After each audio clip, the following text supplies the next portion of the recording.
Good evening. We welcome you to tonight's meeting. We'll ask council members please to take their seats here at the council dais, and members of the public to also please take their seats as we begin tonight's city council meeting. We welcome you tonight to the joint regular meeting of the Mayor and City Council and the Mayor and City Council acting as a successor agency to the redevelopment agency of the city of San Bernardino. Today's date is September 21st, 2022. I now call to order this open session. Tonight we have a special guest, and I'm going to ask Councilman Alexander, sir, I know this is very impromptu. Would you please lead us in tonight's invocation? And then I will ask Councilman Ben Reynoso, sir, if you please lead us in the Pledge of Allegiance. At this time, we'll ask members of the public to silence their cell phones and remain quiet as we conduct our business, and we'll ask you to stand, please, as we begin our invocation tonight by Councilman Damon Alexander.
Thank you very much.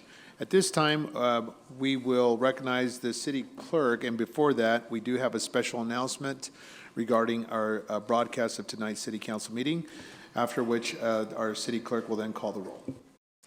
Okay, unfortunately tonight the meeting is not streaming live on YouTube, so if you, but it is still streaming on channel 3, and I'll go ahead and take the roll. Councilmember Sanchez? Here. Councilmember Ibarra? Absent. Mayor Pro Tem? Here. Councilmember Charette? Councilmember Reynoso? Here. Councilmember Calvin? Present. Councilmember Alexander? Here. And Mayor Valdivia? Present. Thank you. Thank you very much, Madam Clerk. At this time, I want to make two special recognitions, recognizing Councilman Benjamin Reynoso and the arrival of his daughter, Zeneca Sage Reynoso. Congratulations, sir.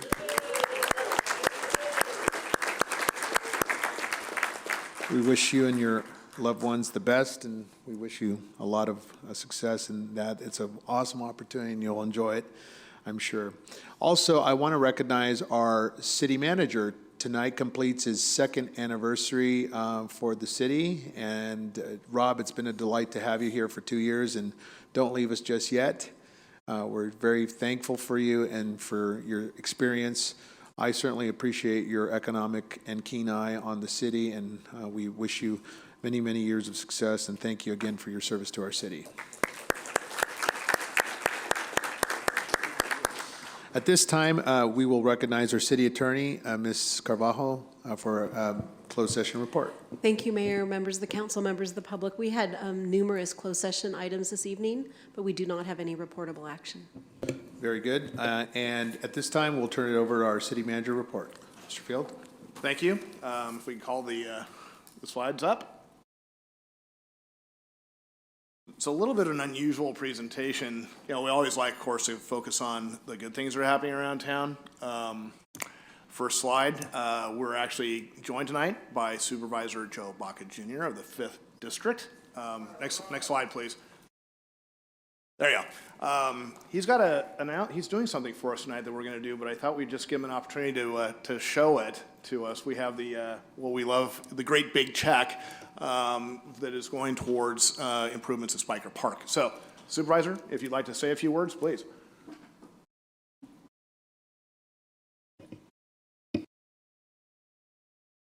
Well, good evening, Honorable Mayor, Council, distinguished guests, and public. It's a pleasure and honor to be here to represent the city of San Bernardino. But today, as the City Manager Rob Field mentioned, we're going to make a special presentation. So let me just give you a bit about the backdrop of this presentation. So what we did, the County of San Bernardino received about $422 million American Rescue Plan Act money. So what each supervisor was given was $20 million to invest in their districts. So one of the things we're going to do tonight is going to make a presentation, but let me give you a little more backdrop. So about 8 months ago, I was approached by the Arrowhead Little League, one of the Little Leagues that are participating at Spiker Park, and they said, hey, you know, Supervisor Baca, can you help us? I says, what do you need? They says, look, our field needs some upgrades, we need some bathrooms, snack bars, and some field improvements, you know, can you help us? So as a result, I says, look, we'd be glad to help, you know, we're gonna put up some money. Then we reached out to the San Manuel Band of Mission Indians and had a meeting with Eric Eustachian. We did a walkthrough with the San Manuel Band of Mission Indians along with city staff and really punched out some things that we could make an investment in. So as a result, not only were we able to invest almost $1 million in Spiker Park, the San Manuel Band of Mission Indians matched that. Let's get up for San Manuel. Get up for San Manuel. Thank you for your investment. But these are the type of partnerships that it's going to take with the county, local leaders, the San Manuel Band of Mission Indians, and also the city of San Bernardino. It's going to be a great investment for our kids, our families, and they're going to get to enjoy some upgrades at the park. The second part of the presentation is one of the challenges. We were reached out by Lieutenant Flores, one of your officers here at the San Bernardino PD. We had a meeting, and he says one of the challenges we have in the city of San Bernardino is our flood channels. Many times we have people that abscond and they go into the flood channels, but yet we don't have the type of vehicles necessary to get into the flood channels. So what I did is I met with a lot of our local agencies, our sheriffs, our San Bernardino PD, Rialto PD, and Colton PD, and I says, look, let's put together a task force with the sheriffs and code enforcement and try to adjust some of these challenges. But one of the challenges the San Bernardino PD mentioned to us is that they don't have the vehicles necessary to get into the flood channels. So we're going to give them approximately $160,000 to invest in 2 Can-Ams, which are off-road vehicles, and it's going to have all the bells and whistles to make sure our officers here are safe, and also 2 electric vehicles, 2 electric motorcycles. That way they can get into the flood channels, and you know that way they can sneak up on some of the criminals and make sure that they can apprehend them. But this is a partnership. This is a partnership between the county, the city, and other surrounding agencies to make sure we can address some of the crime that's in our flood channels. Because our residents of this community do not deserve to have the noise, the nuisance in our flood channels, and it's a big issue. But I want to thank San Bernardino City for reaching out to us. I want to thank Arrowhead Little League. And we have a check to present tonight. So if I could come up to the front of the dais and ask the mayor and council members to come up for a special presentations. And congratulations to the city of San Bernardino. Thank you.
Yeah, so again, our gratitude as a city. It was great to see these kind of partnerships develop and flourish. And you know, we're working very well with the supervisor and his staff. Everything we do better if we do it in partnership. It's really hard to do a lot of the stuff yourselves, so we really tremendously appreciate the help that they have been providing us, and I think it's mutual. So, really good partnership. Next slide, please. We've mentioned this before, but that we need to include in this report as well, so everybody knows. Bankruptcy has been discharged. We are out of bankruptcy. It took us about 10 years to get to that point. Important things to note, though, is that the financial status of the city is in now. Is, you know, now that we have gotten our house in order, We have really healthy cash reserves. We have an investment grade bond rating, a triple B plus, and it's going up. So a lot of things are just, looking pretty positive. When you look at the bottom of the slide, you can see that we had an $18.2 million deficit, and we were facing about a $46 million deficit going into the next year, going into bankruptcy. So pretty massive comeback, quite frankly, for the city of San Bernardino, and our gratitude to the residents who stuck with the city throughout the process. Next slide, please. No secret, we had some pretty big rainstorms, and the city's Public Works Department, we owe them our gratitude. They've been out working tirelessly ever since, and have been able to clear up most of the debris. There'll be a little bit of stuff left to be done, but, and they were on standby. I think one of the things that's important is they were on standby going into the rain event, which was forecast, and started moving things out before the rain was even done. And we're also prepared to, with stop signs and other sorts of, portable stop signs and other things to make sure that the traveling public and the residents of San Bernardino were safe. Next slide, please. Speaking of which, this made actually not just local news, state news, national news. There was a news organization in Switzerland that requested this. Our San Bernardino Police Department officers, Tommy Tran, Gabriel Rodriguez, and Jonathan Mason, rescued a mother and her two kids who were caught in a flash flood on Waterman. And this was just, another example of dedication. And I got to tell you, the officers, they went about their business after this was done. Downloaded the body camera footage later. They weren't like calling around and looking for some publicity on this. As a matter of fact, they just went back on patrol. So this was picked up later, and this just shows, not only did they do a great thing, but they did it with an appropriate level of professionalism and humility. It just happened that we picked this up and shared it a little bit, and it got viral and global. So, and I mean global, unbelievable. Great stuff by San Bernardino Police Department. Congratulations to them.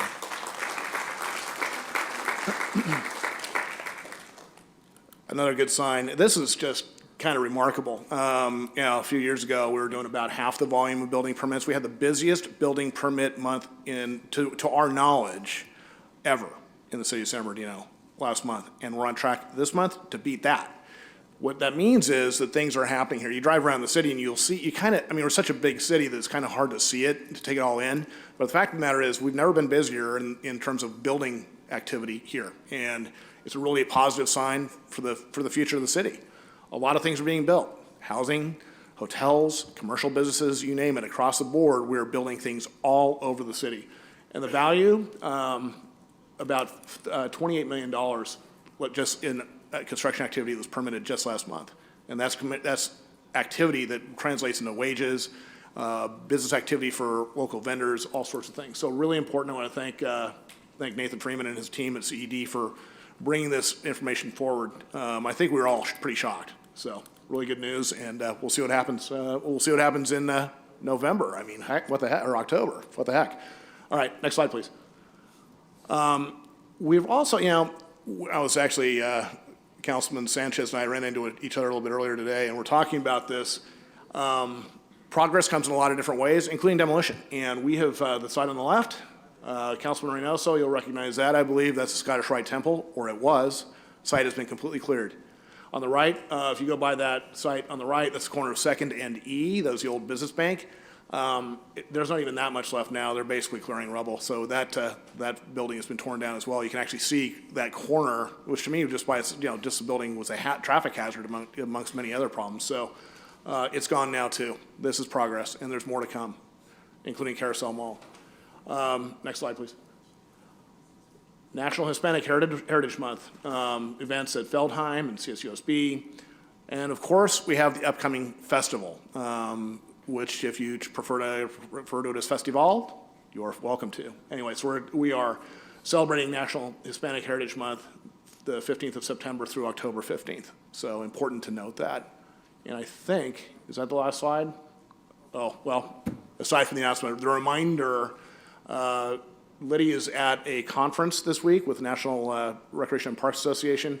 I'm advised she's watching, so I dare not miss this. October 8th, please be there. This is going to be we expect an enormous turnout. 3 stages, lots of different types of food. It's going to be an enormous event for San Bernardino, so we're really looking forward to having that and hosting that, and our gratitude to the Parks Department for bringing this forward. And we have another thing coming up for the holidays in downtown as well. So rendezvous back to Route 66. The car show is the weekend prior to festival in downtown. So October 1st, this is the annual event put on by the Chamber. Really looking forward to it. It's going to be, and the interest level in this is higher than it's been in some time. So we're really excited. We expect a sellout on the for the number of cars that can be entered into the event. So next slide. State Street Extension groundbreaking, October 3rd. Exactly, Councilmember Calvin. Long awaited, 18 years, but we are breaking ground on the State Street extension. It's important to celebrate these types of events, so looking forward to that one as well. And that concludes my report. Thank you. Thank you very much on the anniversary of our city manager. Thank you. Great report. And I want to commend Nathan Freeman and the team for economic development, community development. Thank you very much, Nathan. This mayor is all about economic development, pro-growth and pro-development. We got to continue to make sure that happens, and we thank you very much for an awesome month, and we look forward to a robust quarter, so thank you very much. Okay, we'll move over to Councilman Sanchez. Are you ready, sir? On the first Yes, ward? I Go for it. have 2 events that I'm very excited for. The first is the 1,000 cars to be expected on display at the rendezvous back to Route 66. And that again is downtown San Bernardino, October 1st. Basically, as soon as you get up, get ready and go over to downtown. It's going to be a wonderful event, and it'll go on into the evening. The next one, which our very own Liddy Gutfield has worked very hard to put together, is the festival at Seckham Lake. And that is going to be October 8th from 10 a.m. to 6 p.m., and that is a regional event, so it'll be hosting people from all over the region, which is the culmination of efforts that started 2 years ago, starting with our own police department and Ernesto Salinas from Public Works, who got that park in shape over the last year and a half, because that park was in no shape to host anyone or any sort of event, even just a year and a half ago. And that has all changed because of the hard work and dedication of city employees and volunteers. One thing that is mostly for the residents of the West Side neighborhood that I represent, help is on its way. The old Casa Ramona campus, which was built in the 1920s, is, Rob, I'm going to ask you to slow it down for a second. That opened up in the 1920s, unfortunately fell into disarray. And in July of, I think it was July of 2020, burned down.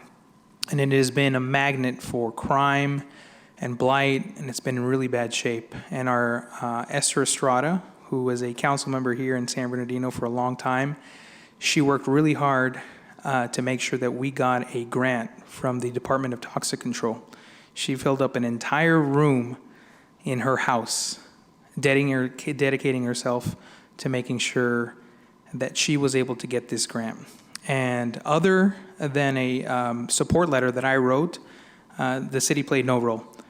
But it goes to show the type of commitment people have once they fall in love with the city of San Bernardino. So we were able, or I received a copy of that grant award a couple weeks ago now. And again, it's for $4.9 million. And that is going to clean up that campus and be land that's ready for affordable housing and a community center that will serve the West Side neighborhoods for generations to come. So that is a huge win for the city of San Bernardino, and that was all done through the efforts of a woman who has never stopped loving this city. That's it. Thank you, Councilman. Councilman Juan Figueroa, sir. Thank you, sir. My apologies, we're dealing with technical difficulties up here. The Rancho West Neighborhood Association will be having their next meeting Wednesday, September 28th at 6 p.m.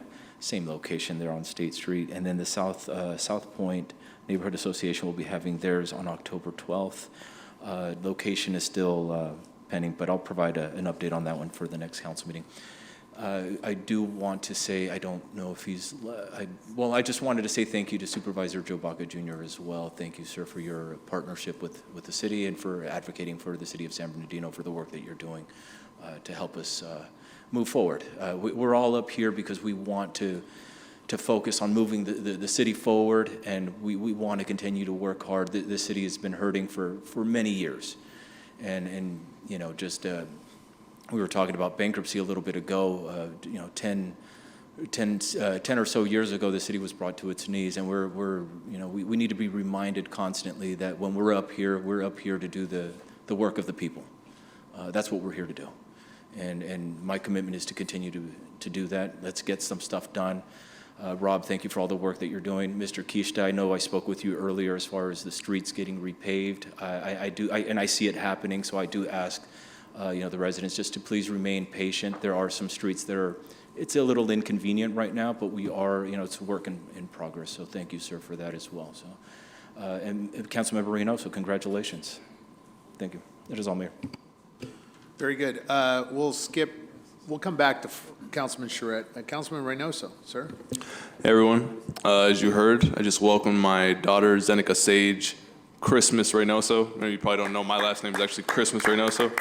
I'm grateful to my partner above all to let the namesake of my grandfather from Mississippi, Ben Christmas, carry on, because I would have respected any name that she wanted to choose, but she let me choose my full last name.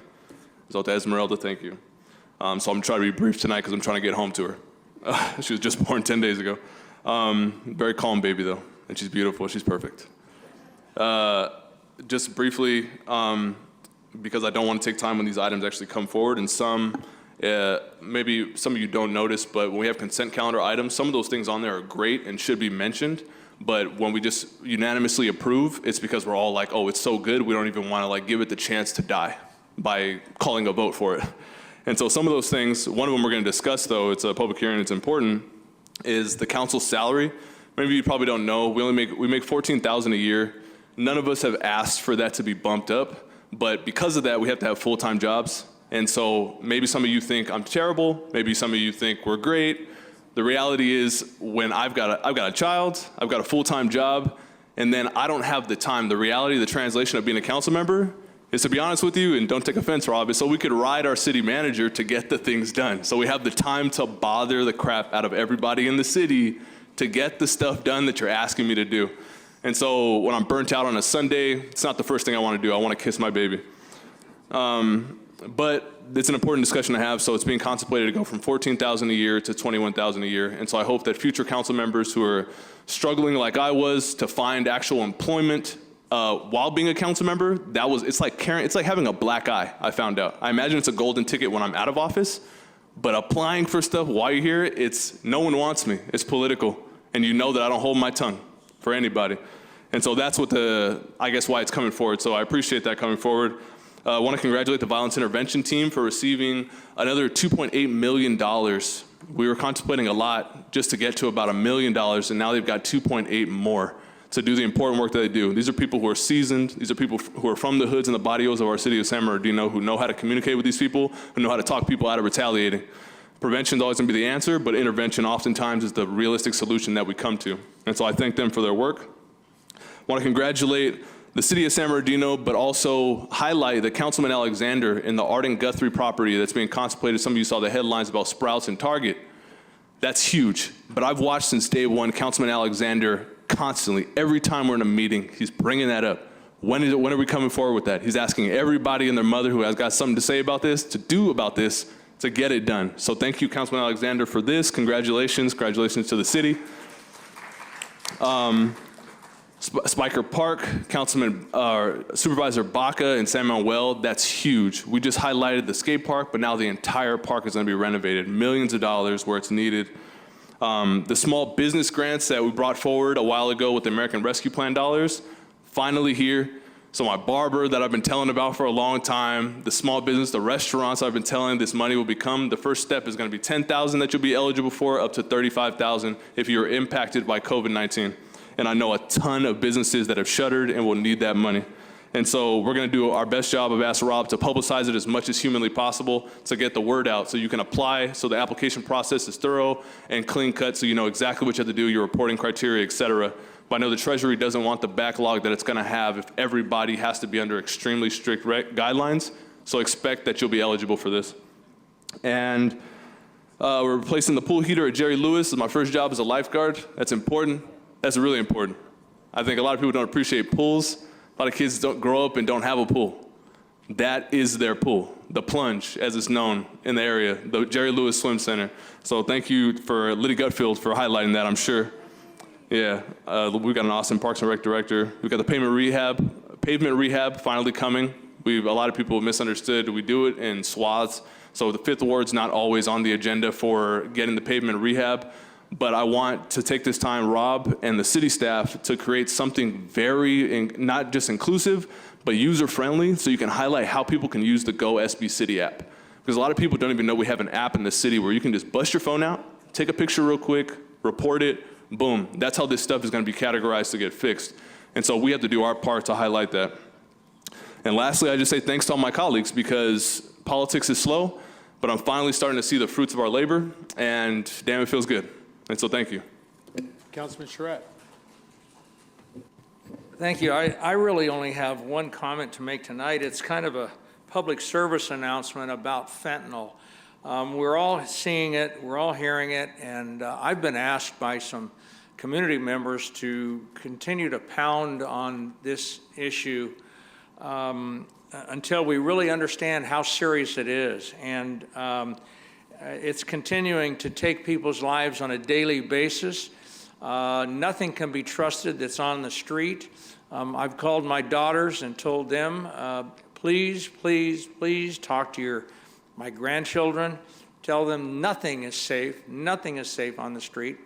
And fentanyl is something that is here, and we've got to be dealing with it, and we've got to come up with a comprehensive plan to help deal with it and do it. One thing I want to announce is that tomorrow evening at 5:30 on KABC Channel 7, there's going to be a town hall meeting to talk about fentanyl and the poisonings. And I would suggest people watch that and become as aware as they possibly can about this terrible, terrible, it's not a drug, it's a poison that's coming across our border, and it's killing. It's not an overdose, it's killing people, it's murder. And we've got to just, I'm going to pound on it and keep reminding the public that this is something that is extremely serious, and we just can't let our guard down on this. We've got to fight this. And so, again, I'd recommend that any information you can gather on the subject, as well as there may be a good town hall meeting that would help educate you on this horrible poison that's coming across our borders. Tomorrow tomorrow night, 5:30 p.m., KABC Channel 7 is going to be holding a town hall meeting, and it should be fairly educational, so I'd encourage everyone to watch it. Thank you. Thank you. Councilmember Kim Kelly. Good evening, San Bernardino. How is everybody? There we go. Got to be good. I'm so glad that you guys are all here tonight. It is important that we are able to share with you the great things that are happening in the city of San Bernardino. We appreciate those of you who have been patient, because like Councilmember Reynoso said, this type of growth takes time. But when you get to see some things coming to fruition, it gives me enough strength to come back here and fight for you another day. I cannot go without thanking our staff for all the work that they do each and every day. Every single department is working very hard. But I want to give a couple of shout outs to the gentleman, and I don't know their name, but maybe Director Daniel can help me, the gentlemen who go around town taking off the graffiti. I was able to take a picture with one of them the other day. They were in my ward, taking down some graffiti, and these gentlemen, they don't get the recognition that they deserve in this city. They got this little truck, and they're just going around, and they just jump out, and they hit it like that real quick, and they jump back in, and they're off to the next site. But that is somebody, those are people that we need to highly regard in our city, because otherwise we would be just totally graffitied up, right? Just one big paint project. So I want to give thanks to them so much. So Mr. Daniel, please make sure that you give my thanks to them. And also, Councilman Reynoso was talking about the project at Arden and Guthrie. But I got to shout out the women who really brought this project to fruition, because women rock. So giving up for Amanda Hernandez and Stephanie Sanchez, because those women single-handedly brought those two big box stores here to our city, and I appreciate them for working hard. So I just wanted to make sure that we gave, proper due. And I also want to thank our new Deputy Director of Housing and Homelessness, Ms. Cassandra Searcy. Ms. Searcy has hit the ground running. And she has been running so hard that finally we're going to have our homeless housing workshop coming to fruition. I've been asking for that for 2 years. She's been here, and now for 2 months, 3, and making that happen. Also, having new affordable housing coming to our city. I can't thank her enough for the work that she's been able to do and create within 3 months. So everybody, please, please, thank Ms. Searcy. I want to also thank, I'm just full of thanks tonight, because it's really, we always have to listen and see all of the things that we, want to complain about, and I understand that totally, but we also then have to give out these thanks. The City of San Bernardino Unified School District has some remarkable teachers. And last night, I was at the board meeting, and my granddaughter, Irie Kaya, who is almost 5, and she's nonverbal, and she finally, this past week, has said the word daddy. You all just don't know how grateful I am to the teachers, the special needs teachers that she has that serve all of our special needs scholars in this district.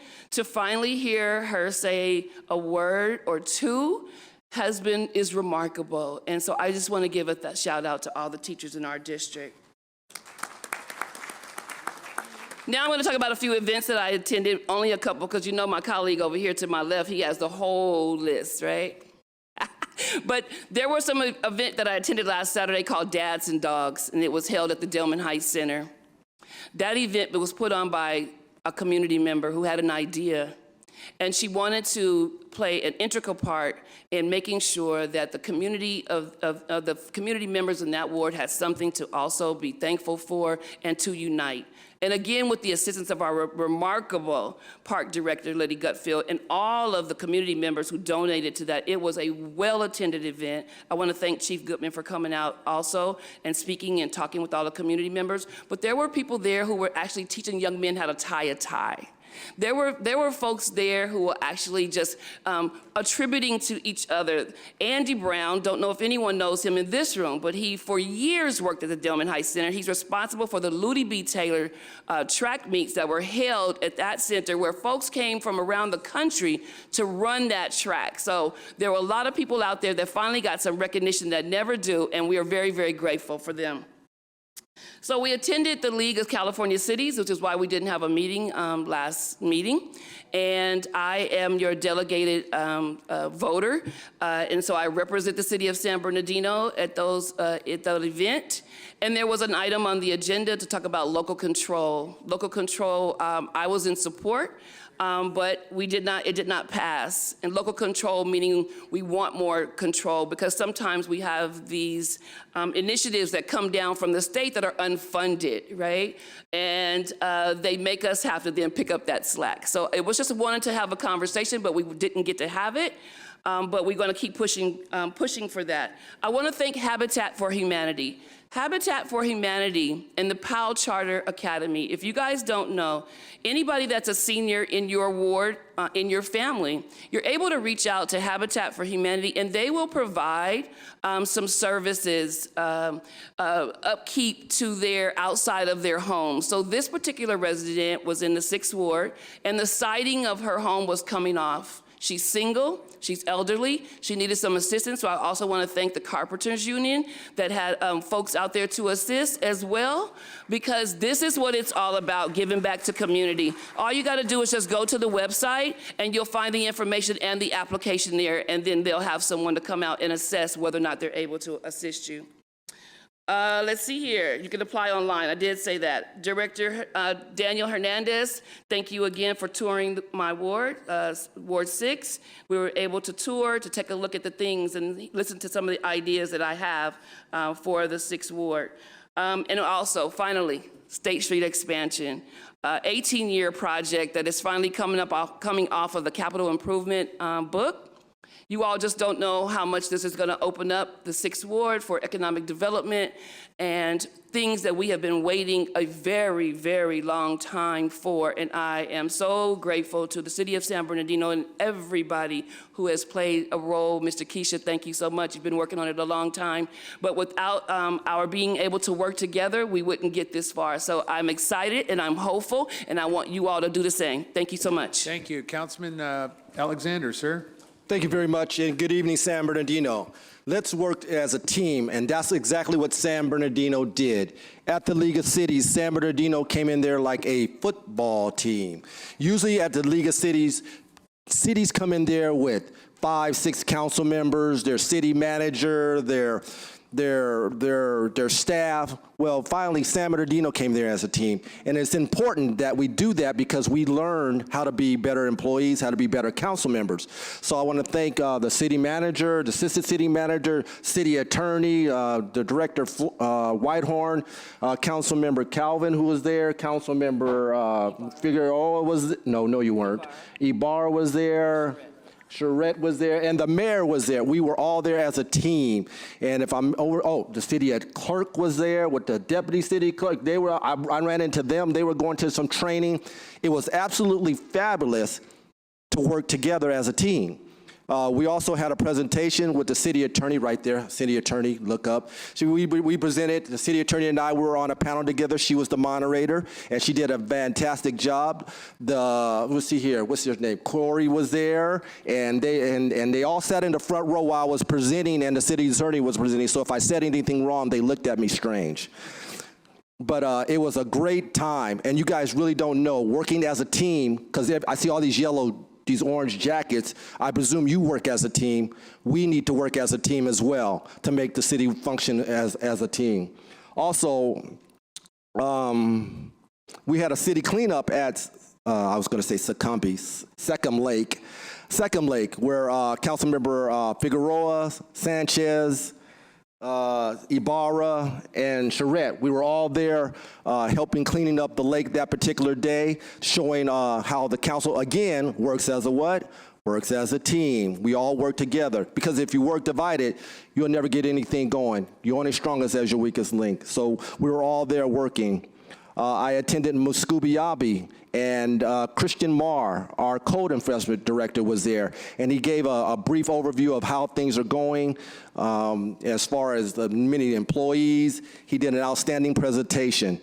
I attended Coffee with the Cop in Council Member Calvin's ward, because to be an effective council member, you just can't stay in your ward. We vote for the whole city. So I have to know what's going on in the 6th Ward or the 1st Ward or every other ward. So it was important for me to go down to her ward and check out what's going on in her ward as well. I attended the funeral of former Senator Robert Dutton. He was our auditor, and I attended that funeral on behalf of the city and presented a resolution to his widow. We had our Employee Appreciation Day, which was held in this library. I believe the city manager was giving out some awards, and then we went to a baseball game and had a very good time. I missed every single one of it. I missed it all. I was trying to find it, couldn't run it down, but I understand it was a good time by all. And what was the oldest employee working? It was some amazing year. How many years was it? 44 years. Who was that? Give him credit. Give him credit. Member of the San Bernardino Police Department. Okay, that 44 years in any place is worth that. Starting on the 23rd will be the Inland Empire Senior Games. For all those who are 50 and over, you qualify. All right, yeah, so check out what Parks and Recs and go in there and get your Olympic on. Community Dump Day will be at Salmon Well, and I didn't write down the date. Shame on me. But it'll be, I think it's this Saturday. Is this Saturday? Community Dump Day this Saturday at Salmon Well Stadium, 8 a.m. to 11.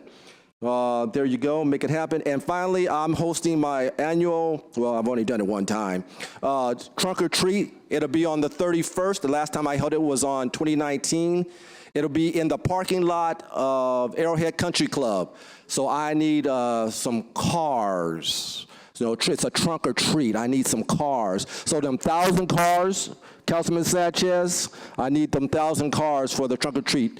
So that's all I have. If you need a phone number to participate, it's 909-384-5118, 909-384-5118, a trunk or treat for the kids. Thank you very much, and Merry Christmas. Thank you.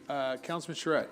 Thank you, Mayor. I just wanted to really ditto what was said by my colleagues about League of Cities. I've been going to League of Cities for many, many years, and this time it really truly was a team effort, and it really was different than anything I've ever experienced as an attendee from representing the city of San Bernardino. So it was fun. It was real bonding opportunities, as well as we learned a lot about each other and about the business that we do. So again, I want to just ditto and reiterate what has been said by my colleagues and all of those that attended. Thank you.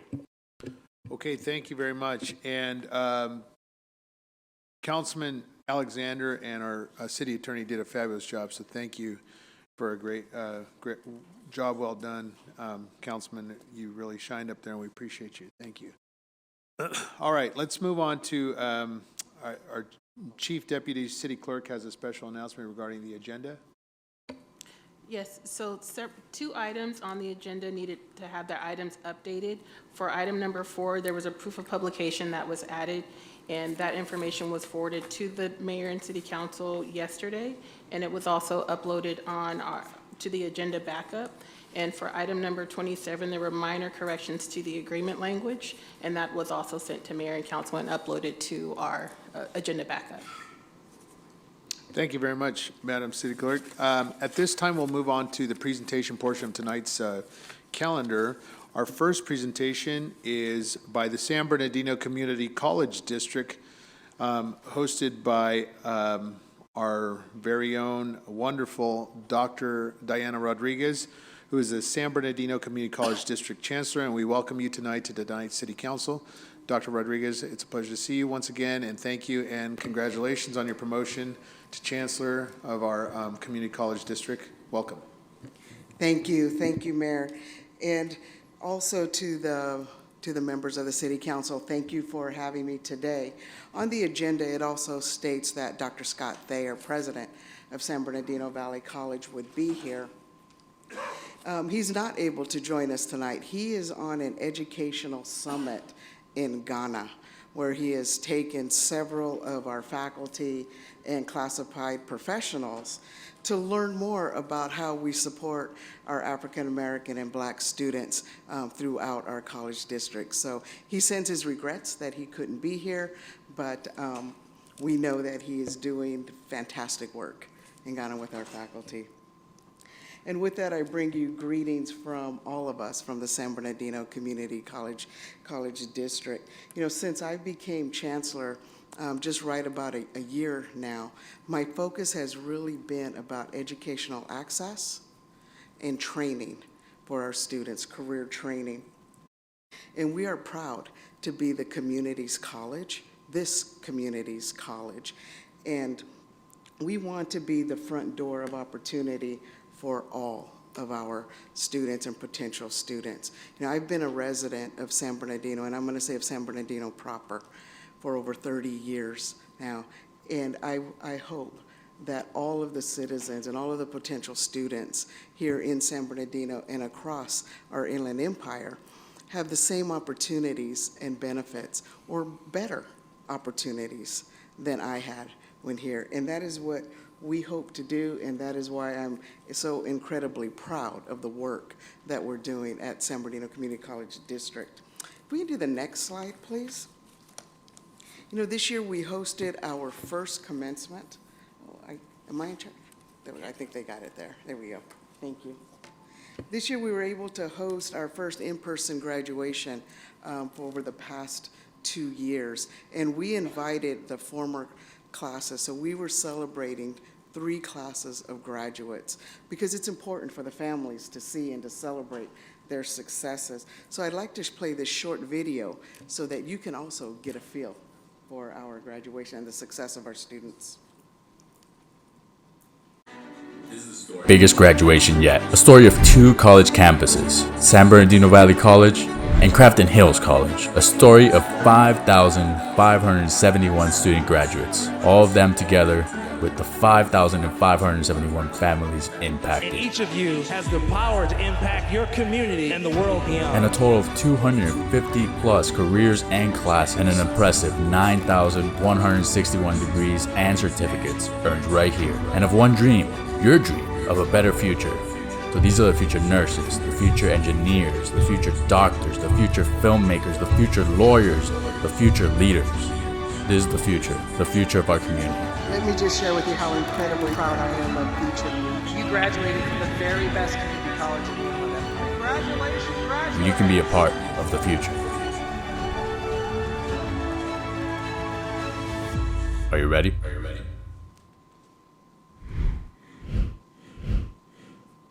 I just love this video. I just love this video. Thank you. Thank you. You know, and we are truly proud. The students that you saw there, they are absolutely our next nurses, paramedics, firefighters, entrepreneurs that are going to really help lift this city. So we are excited about that. Our next slide, please. So the San Bernardino Community College District, and more specifically San Bernardino Valley College, has been around since 1926, so almost 100 years. And our colleges serve really the heart of San Bernardino County. 22 cities, including unincorporated communities, 7 feeder K-12 school districts, which include Big Bear, Redlands, Colton, Rialto, Yucaipa, Calimesa, Rim of the World, and of course San Bernardino Unified School District. And as you know, we also have KVCR TV and FM on our campus, a public service for all of our district, and it's located on the San Bernardino Valley College campus. And we provide PBS and NPR programming to 4.6 million people across the Inland Empire. That's 4.6 million people. I like to think of all of them as our students or potential students of our district. And I'd also like to welcome this council, if you would ever like a tour of KVCR, we would love to have you on our campus and host that. Our next slide, please.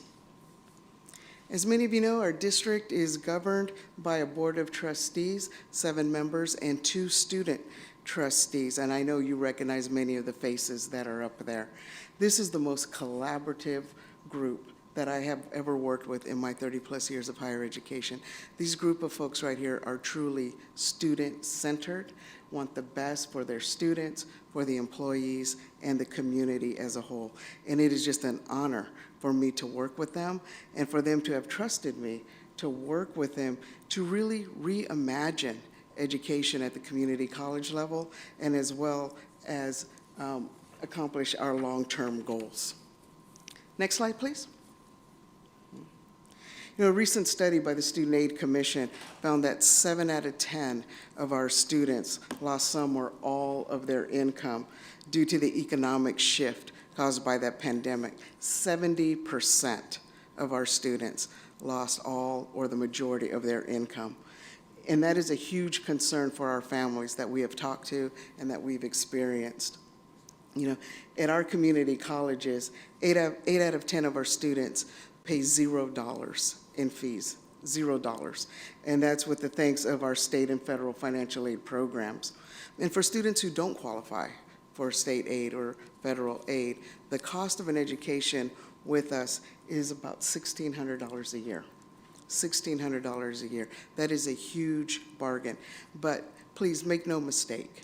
Just because our fees are low does not mean that our students are not getting a quality education. So, in fact, I'm very proud to say that most recently, both of our colleges received the highest accreditation standard in the state. And we were among 2 of the 4 community colleges in the entire state of California. They got reaccredited for the full 7 years. So absolutely, that deserves applause. And that's a testament, again, to the quality of education that our faculty deliver and that our classified professionals support every day. So we're incredibly proud of the work that they do. Our next slide, please. You know, in California, we've done an incredible job of keeping the rates low for students to go to school. But, you know, the reality is, and it's somewhat, you know, ironic, that sometimes books are more expensive than the fees and the tuition themselves. You know, studies show that many students can't afford textbooks, and they're making decisions about delaying buying their books. I distinctly remember a student when I first became president of San Bernardino College. His name was Santiago, coming before our board of trustees and holding up a textbook. And it was one textbook, it was a math book. And he held it up like this, and he said, "This book cost me $400 for one class, for one semester. I had to make a choice. Do I buy the book now and maybe not pay some of the bills or help out my family as much as I should? Right? Or do I purchase the book and have a chance of being more successful in the classroom?" I never asked him what he chose, right? But a student should not have to make that type of decision. So with that, what we instituted was a program of what we call the Books Plus program. And these are free textbooks and materials for all of our students, whether you're taking 1 unit or 20 units, it doesn't matter. Whether you're part-time, full-time, regardless of income level, we want you to succeed in our classrooms. So we are offering free book rentals and materials for this academic year at both of our institutions. Now, we are using one-time federal relief funding for this program, so this will be available through the spring term, spring 2023 semester. But I'm optimistic that the more students who take advantage of our Books Plus program, they will continue to come back and allow us to help them get across that finish line. So, next slide. So not only do we want students to come back and finish their education, right, but we also want them to get involved in the community. I heard with each of your statements today, you talked about community and how important it was to work together and come together. And that's what we hope to instill in our students. So this year we are recruiting 100 students across our district to get involved with nonprofits in our area. And in these nonprofits, if they're related to K-12 tutoring, food insecurity, climate changes, COVID-19 recovery, we want these students to help and to give back into our community. And we're calling this program the College Core Community. And for their efforts, they will receive, once they complete the program for a year of service, they will receive a $10,000 grant that we hope will help them further their education with that. And because of the work we do and the commitment that we have to our community and to our students, our 2 campuses, or our district, I should say, was one of only 45 institutions across California that was selected by our governor to participate in this, because they believe in the work that we're doing in our district. Thank you. Next slide, please. You know, looking ahead, we are getting ready to start and to embark on a 10-year campus district modernization campaign. We're fixing up classrooms. We are building 21st century labs at both Crafton Hills and Valley Colleges to ensure that our students have a safe and high-quality learning space where they can prepare for their career or to transfer to their 4-year institution. And this is all made possible, you know, by our community. In 2018, our local voters voted for Measure CC with more than 60% of the vote, and we couldn't be happier and proud and thankful for that. And here's a quick video to show you just two of our major projects that we're working on across our district. If we can do the next slide and video, please.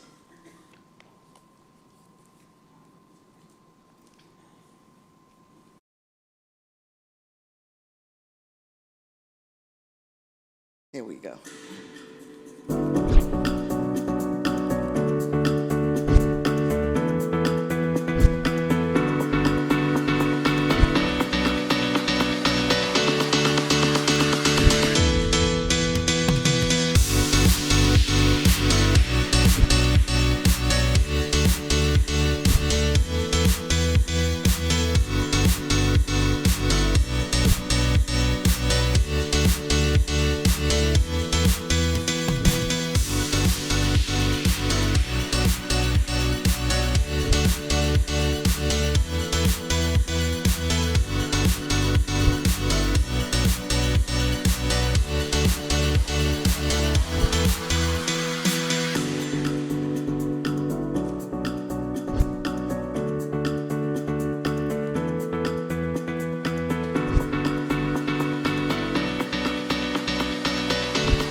And watching this, it just makes me smile with the amount of work that's gone into this. So thank you.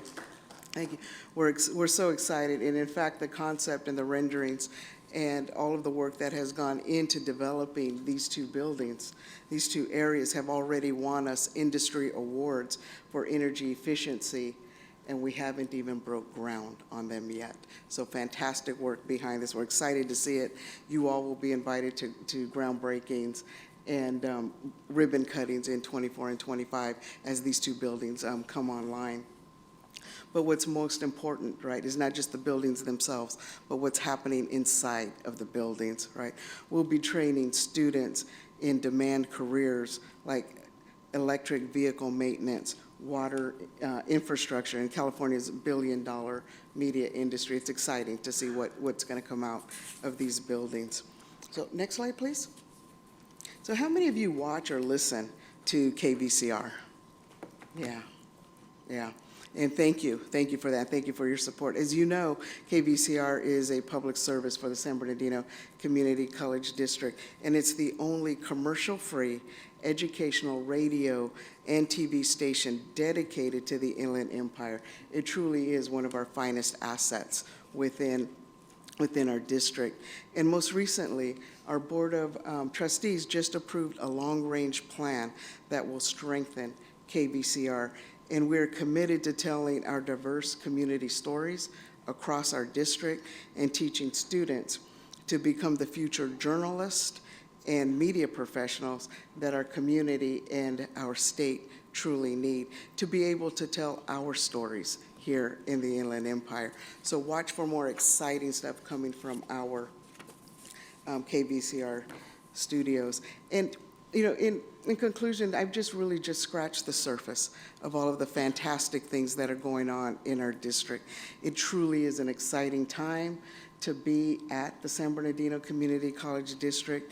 And one of the reasons that it truly is exciting, because we have community partners, right? We talked about partnerships. You all talked about that and how important that is. And so we are incredibly thankful for this council and for this city's partnership in all of our efforts. I thank you for always being supportive of me and also for supporting the great things that we are doing across our district. So again, thank you for inviting me and having me here today. I look forward to coming back and updating the council on more of the fantastic things that we're doing. And I invite you to visit us at either of our campuses or at KVCR. So thank you for having me. Thank you very much, Dr. Rodriguez. We'll open it up to quick comments or questions from members of the council. Anybody? Just a great presentation. Thank you. Thank you for the presentation. Yes, Thank you very Councilman much, sir. Kelvin? Thank you so much, Chancellor. We you. appreciate you coming. I'm really excited about the relationship. I just want to echo the College Corps. In my day job as Director of Acoma Unity Center, we've already partnered with Valley College in utilizing the scholars for from that. Valley at Acoma, and it is a wonderful relationship for them to be able to work with organizations that are focusing on sustainability and climate control and our water education program. It's amazing to see the scholars of San Bernardino Valley College even partner with K through 12 scholars. Yes. So I thank you very much for that opportunity. Thank you. Thank you for your partnership. Yeah, thank you, Chancellor, and appreciate you coming out and everyone coming out there. I appreciate it. I was out there when you guys did some groundbreaking, and you guys had an electric cab. For those who don't understand, the 18-wheelers, the school built an electric cab, which was amazing, which is fantastic. So you guys keep up the good work. And where was the free books when I was going to school? Dr. Rodriguez, I want to commend you, and I also want to highlight some of the contributions I've made to the aviation technology advancements at the Valley College. Under my presidency of the San Bernardino International Airport, I advocated for the PMP plan and aviation techs at Valley College, and I'm just so grateful for your receptive heart, your kind motive in inviting CAS, Certified Aviation Services, to the campus, and ultimately you struck a deal with them, and we're just elated that we will now have good-paying jobs for youngsters in our community. Yes. They don't have to go to Northrop Grumman or Long Beach downtown. They can start their education here, and so I'm very, very grateful and fond of that program.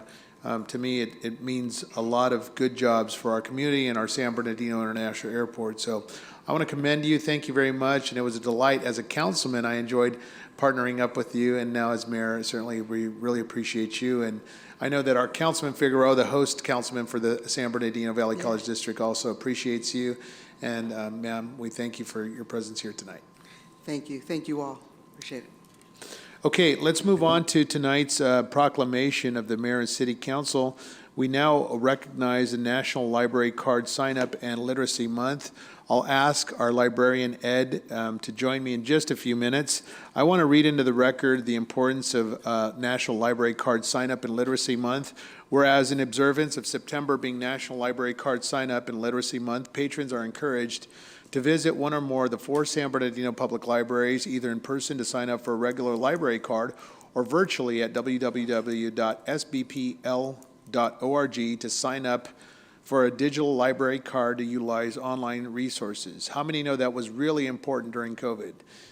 Whereas public service hours expanded to 40 hours just this past fiscal year, weekly at all our libraries last October, thanks to our city manager, Rob Field's budget recommendation approved by the mayor and city council, people can now visit in person or virtually libraries which offer endless opportunities to transform lives through the education and lifelong learning process, serving people of every age, education level, ethnicity, and physical ability. And whereas, in addition to patrons checking out books and doing research, our libraries offer various free activities such as preschool story time, crafts, workshops, author visits, entertainment programs, literacy services, and I'm going to add something, Ed, comedy shows right here.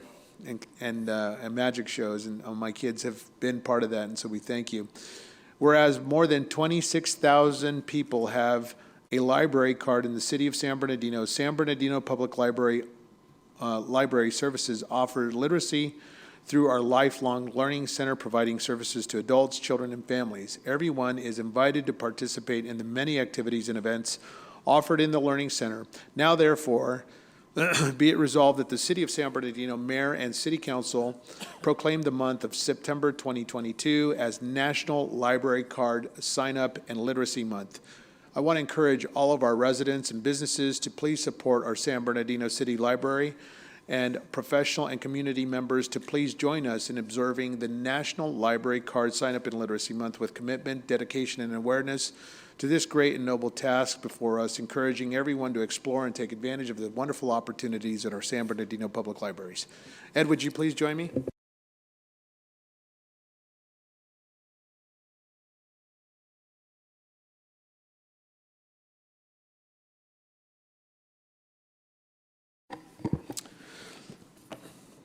Ed, what a wonderful testament to your contributions to our city. I want to thank you personally. You've always been a dear friend, and this will be my last National Library Card Sign-Up and Literacy Month. I've always been a very, very fond advocate for libraries, even as a councilman. I want to commend you and your service to our city, and thank you very much to all of our city employees serving all 4 libraries here throughout our city. We commend and salute you this National Month. Congratulations. Thank you.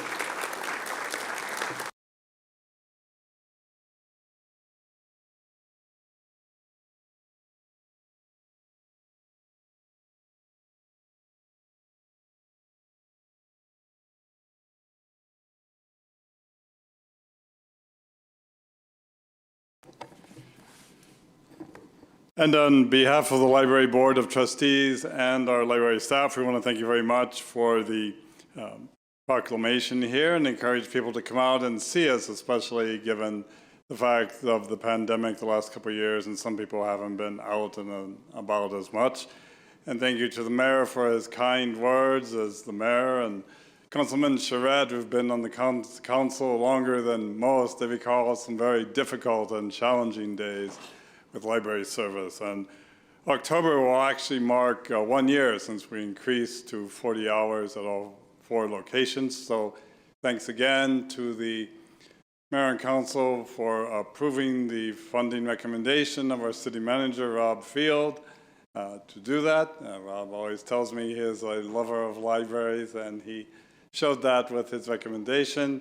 And thank you also to our Assistant City Manager, Eddie Evelyn, for her support as well, and my colleagues as directors here in the city who helped me with various projects from facilities and finance at all to make it possible. So thank you to everyone, and please come out and see us in the community, ladies and gentlemen. Thank you so much, sir. Thank you very much.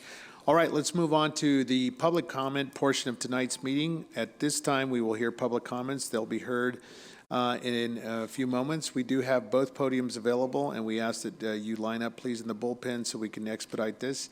In-person speakers will be heard first, followed by remote speakers. If you're speaking remotely, please mute any devices to avoid feedback. At this time, we will call the following individuals up. You have recognized for 3 minutes. You don't have to use all 3 minutes, but you have 3 minutes. Ricky Van Johnson, Jim Penman, Neil Derry, Dwayne Shaw, I hope I pronounced that right, and Joseph Rich. Mr. Johnson, sir, you're recognized. Welcome. Thank you, thank you. Good evening, Mayor, Common Council, City Manager Rob Field, staff and residents of San Bernardino. On Thursday, August the 4th, I attended a meeting at the Way World Outreach organized by Councilmember Kimberly Calvin with Jamboree Housing Corporation.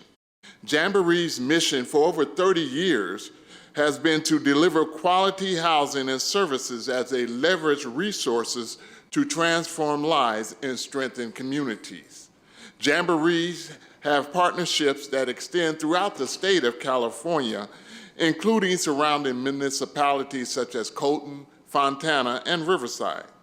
Thank you, Councilmember Calvin, for your foresight in introducing such a respected partner to the city of San Bernardino with a valued history of stellar success. I am looking forward to what you and Jamboree working together will bring to Ward 6. Because of your introduction, Councilmember Calvin, the Ecclesia Christian Fellowship Community Development Corporation is presently working on a project with Jamboree in the 7th Ward. ECF's Community Development Corporation's mission is to develop and implement programs and projects which would raise the level of living for those in the communities that we serve. Councilmember Damon Alexander, Pastor Joshua Beckley will be contacting you soon to further brief you on this project. I want to personally commend this council on working together to benefit the citizens of San Bernardino. I believe, council members, that the time and the talent that you bring to your position should be valued monetarily. Therefore, I wholeheartedly support agenda item number 6. Thank you. Thank you very much. Our next speaker is Jim Penman, followed by Neil Derry, Dwayne Shaw, Joseph Rich, and Robert Porter. Mr. Penman? Thank you, Your Honor. I'm in the runoff for mayor with my opponent. My opponent was the HR director here in San Bernardino for some years. During the primary campaign, one of the candidates for mayor, Ms. Treasurer Ortiz, claimed publicly that Ms. Tran had facilitated the harassment and hostile work environment of 5 city employees by their supervisor. I didn't pay a whole lot of attention to that at the time. I've known my opponent for many years, over 10. Very nice lady, pleasant smile, good handshake. But right now, that isn't what we need in San Bernardino. I'm asking the mayor and council tonight to stop protecting my opponent by concealing what her role was in the investigation of those employees' complaints. My opponent has given her testimony in the case. The plaintiffs know what she said. And her testimony is subject to a protective order by the Superior Court. Now, who's being protected? Not the plaintiffs, because their names are out there. They filed the lawsuit under their names. Not the city, because the city was there. We know for a fact that HR was notified on August 14, 2019, of the complaints that these women had. Now, my opponent has testified, and I'm calling on the mayor and council tonight to direct the city attorney to petition the Superior Court to remove the protective order over my opponent's deposition. The public's right to know outweighs any right to privacy that my opponent has or that the supervisor involved has. The plaintiffs already know what she said. The city knows what she said because the city's attorney was there. Shouldn't the voters know? When a person who has been accused by, in this case, Treasurer Ortiz, being no plan Tran, and a person is being accused of having facilitated hostile work environment and sexual harassment, why should she be protected by a protective order? There's no purpose in that. You are the client. You represent the client. You can direct the city attorney to petition the court to lift that protective order. Having represented plaintiffs in these types of cases and defendants, I'm sure the plaintiff's not going to object. So it's only you, the mayor and council, that have the right to intervene. And you should do that. The public has a right to know how she defended herself because there were problems. Thank you, Mr. Penman. Our next speaker is Neil Derry, followed by Dwayne Shaw. Mr. Derry, followed by Dwayne Shaw and Joseph Rich. Good evening, Mayor and Common Council. Let me be the first to congratulate all of us on tomorrow is the first day of fall. I think we can all appreciate that with the summer we've had. My name's Neil Derry. I'm here representing the Pine Ridge Villas Homeowners Association this evening, of which I'll be a board member on next month. I wanted to let you know that we'll be before you on October 5th for an appeal of a Planning Commission decision related to 27 apartments that were approved inside our condominium project. We will be asking for you to reverse the Planning Commission's 4-3 decision. But at this evening, you've all been CC'd on a number of emails that I've sent to the city requesting information. The project as proposed would eliminate 3 of our 5 trash dumpsters on site. It would eliminate approximately 24 parking spaces that current residents use. And it would block off 2 fire hydrants that currently serve the entire project area. We've requested officially information on how the city expects to resolve those issues prior to the appeal going forward. We think it's important for us to know, as well as for the or for the city council to know before rendering a decision, hopefully on October 5th. The one other issue that we have is related to the reciprocal easement agreement that exists between the 2 parcels. The city and the planning department seem to have ignored the reciprocal easement agreement that exists in its entirety. And we'd also like to know how the city intends to resolve that issue as well prior to us coming here 2 weeks from now. With that, I appreciate your time. I wish you a very good evening. Thank you. Thank you. Our next speaker is Dwayne Shaw, followed by Joseph Rich and Robert Porter. Mayor. Hello, my name's Dwayne Shaw. I'm sorry, Mr. Shaw, just a moment, please. Pardon. Joseph Rich is actually a presenter, so you can disregard his. Oh, very good. Thank you. Please proceed, Mr. Shaw. Thank you. Mayor, council, people, guests. I'm here about the project to go in on Arden Street near Highland. It's item number 3 on the deal.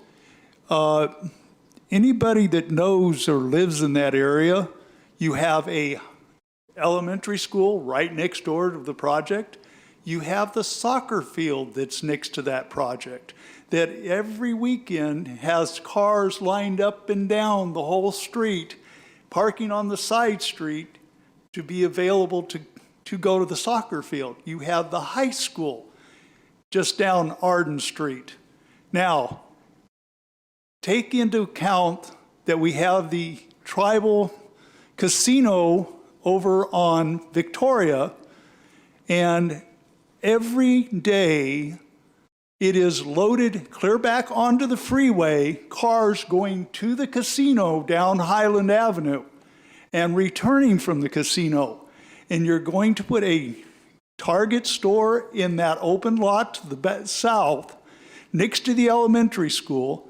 You can't turn to go right to get down to get on the freeway right there right now because you don't have that 3rd lane, and it backs up clear past the light on Highland for almost 100, 200 feet past where the freeway gets off. And I looked at your map of what the facility is going to look like. Unless you put a road to the south of the pillars to where the car traffic can come from Highland and bypass turning to get on the freeway, it is going to be it's going to be a nightmare trying to get on the freeway with people trying to go into the Target store. Now, you also have the school kids are going to be coming out of that elementary school with their parents trying to pick them up. They've got the little side street next to the school. You've got the apartment complex across the way that has cars parked out in front of it because people don't have enough parking for their cars at the facility. So that right-hand side of the street going north is totally full of cars all the time. So you turn south from Highland to go down Arden, and it's all you can do to get on the freeway as it is now. Now you put cars that are going to try and be turning into the parking lot to Target, and it's going to be a nightmare. It actually is a nightmare, I'll tell you. Thank you, sir. Thank you for coming tonight. Our next speaker, Robert Porter, followed by Mike Hartley. Mr. Porter, welcome. Mayor, council, good people. It's good to be back. Good to see you all here. Love San Bernardino with all my heart. I'd like to mention, as a part of the Arts and Historical Preservation Commission, that currently we are looking at the grants that being proposed for the $100,000 that you allocated to us. So we'll be going through that process. We're also looking at fixing 3 monuments across the city, one on the west side in Angel in her wing, one in Pioneer Cemetery, and then the Veterans Rock in front of City Hall. So we got some bids for those, and we're discussing that stuff. I'd also like to mention that it's been mentioned to me that for all the commissions, people would like to have video of the commission so they can go back and see what we discuss. So if that could be possible to take care of that. And also mentioned for stipends and compensation for maybe gas for our commissioners. If you guys are looking at giving yourselves a little bit more money, which I totally agree with, maybe you could consider giving some incentives so our commissioners show up and we can get quorum. I'd also like to mention tomorrow at San Gorgonio High School, in Title VI Indian Education Family Gathering Night, and Danny Chirrillo will be there. So Machete will be in the house, so bring the kids over, get a picture with Machete, and you know, I can't wait. I've been looking forward to this all year. So it'll be from 6 p.m. to 8 p.m. over at San Gorgonio High School. California Native American Day at CSUSB on Friday, September 23rd at 6 p.m. That should be a great event. It's always fun and very cultural, and the things at both events for the kids to do and crafts and things like that. I'd also like to mention Festival at Second Lake on October 8th from 10 to 6 p.m. I hope to see you all there. We'll have a history booth there, and we'll all be discussing the history of Second Lake and all its different progressions and digressions, and it's very interesting. They even considered putting a wave machine in there in the 80s, so lots to discuss there. And I spoke with the Historical Society today about getting some pictures and stuff from there to show all the people that attend the meeting, our event. All right, and that's all. I didn't use all 3 minutes, Mayor Valdivia. Thank you. Thank you very much. Thank you. Mr. Hartley, welcome. Followed by Jacinta Valdez, Russell Degnan. If you would please come join us and stand in the bullpen. Mr. Hartley, welcome. Mike Hartley. I've been a resident of San Bernardino for 60 years. I know I'm going to sound like a broken record, but I'm going to bring up code enforcement one more time. We have none. We have hired evidently 20 more, and I hear excuses of how they're being trained when our only news agency in San Bernardino happens to be Everything San Bernardino, showed me the apartment on Mountain that these people lived in with rat crap and everything else in it. And the people who own it say they either are going to fix it up or they are going to demolish it. From the photos I saw, they should demolish it. Now, I want to remind everybody that the apartments next to that apartment was where Mynesha Crenshaw was murdered. On March 27th of this year, Mr. Ortega was murdered at those same apartments that they might demolish or fix up. To me, if there's a murder at an apartment complex, again, police should go along with code enforcement, and there should be an inspection of the apartment complex. I am baffled at some of the apartments that have not been inspected, that just from the outside looks like they could possibly kill somebody. I hear what Mr. Jerry said, where they were going to build more apartments. I cannot believe that. We don't do well with apartments, and unless we get an ordinance saying that we can inspect these apartments, I say build no more. So, Mr. Field, I have asked Mark Christian many times, I have emailed him many times, I get nothing. So if that's our code enforcement manager, I'm not impressed. That's all I have to say. Thank you.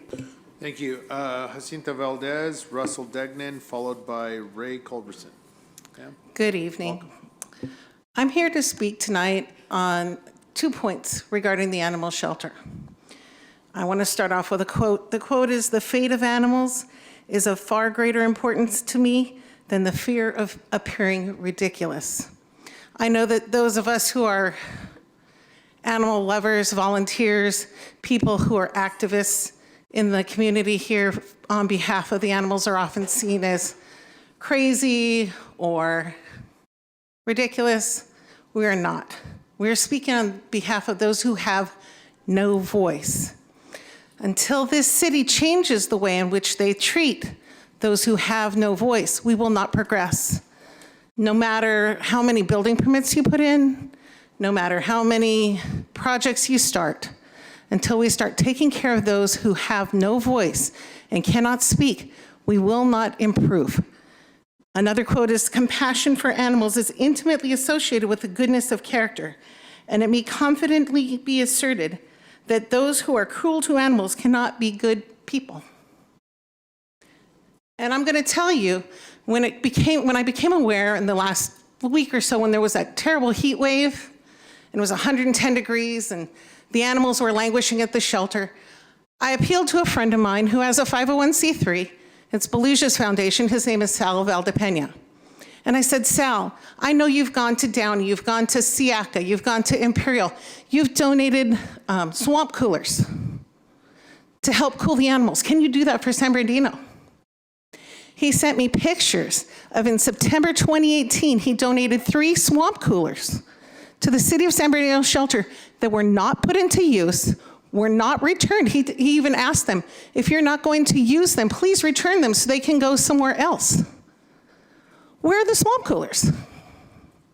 People are going to stop donating to us if we don't put into use the things that they give us. Where are the swamp coolers? Volunteers just recently put over $2,000 of their own money this last heat wave to provide ice for the animals because it was a quick solution.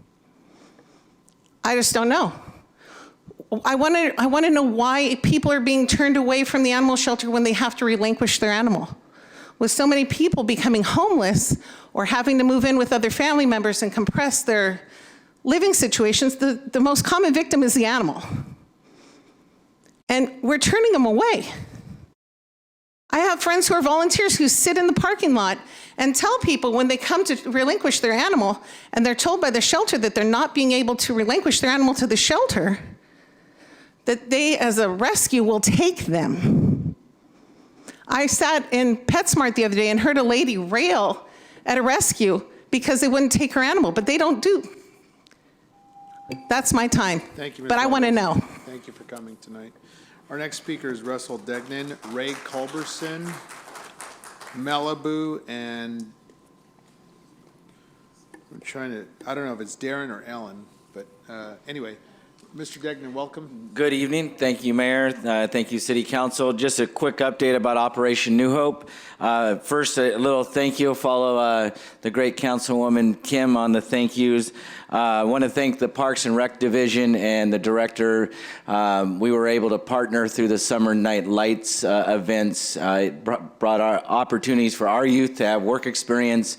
Some of the youth actually got hired by Parks, and so we're still working with them. There's some fall stuff that's going to happen, and our students are plugged in. Once a week, they're hosting workshops to help our students with work ethics. So thank you, Parks, on that. City Manager, I know you approve and support David Miranda and the Community Prevention Program. The training we all received from the Violence Intervention Prevention Team at Loma Linda was extremely meaningful, relevant, and empowered our staff to be more equipped to help out with the VIP goals. So thank you very much. I wanted to piggyback. I know Chancellor left, but we are one of the workforce development funded programs in the county.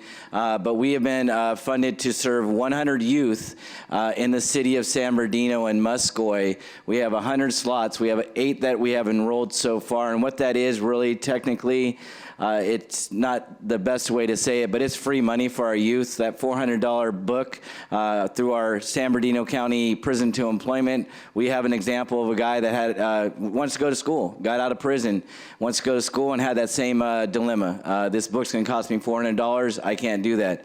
The funding helps us to remove those barriers for them. We're partnering up with the Carpenters Union, the iron workers, when they have to pay $700 to have equipment to actually go to work. That funding helps pay for that. So please refer any youth 18 to 24. We prefer to focus on those that need it. So those that are on probation, on parole, homeless, foster youth, that's who we want. So please refer them to Operation New Hope to help remove barriers and get them in career pathway to break some generational bad habits. We have a free health clinic that happens every month. It ironically happens this Saturday. It's the third Saturday every month. It's in partnership with the UCR Medicine School, True Evolution, CVS Health. Additionally, this, because 20 seconds is coming down, through the month of October, our youth connected to our program I've decided to host every Friday right downtown. Our kids don't have a fall festival, a pumpkin patch, so they are converting our youth center into a haunted house, and they'll have a mini fall festival at our location, 323 West 7th Street, everything free. Thank you, sir. Next, we have Ray Culberson, followed by Malibu. Good afternoon, Mayor and City Council. First of all, I want to say this. The last time I was here, I owe you an apology. I said for you guys to have a human heart. I was in a state in which the family of someone who had been killed and was in a situation where it could be construed differently in terms of how they would react. I wanted to make sure that they knew they had a voice, they had an advocate, because our goal is always to keep the streets safe and make sure that people are taken care of. I also want to apologize to you because I came here tonight to ask if you were going to work as a team. And you guys have risen to that level. You're working as a team. It doesn't matter which side of the aisle you're on. A good idea could be on the left, a good idea could be on the right. It could be at any given time. Somebody can have a good idea. And I want to compliment you guys on working together as a team. That's the most important thing. San Bernardino, there's always something happening. And you may not agree with each other, you may not like some of the things, but if you work as a team, you're going to get further. And there are things that happen all the time in life where people come together and they work and they can have different opinions and the like.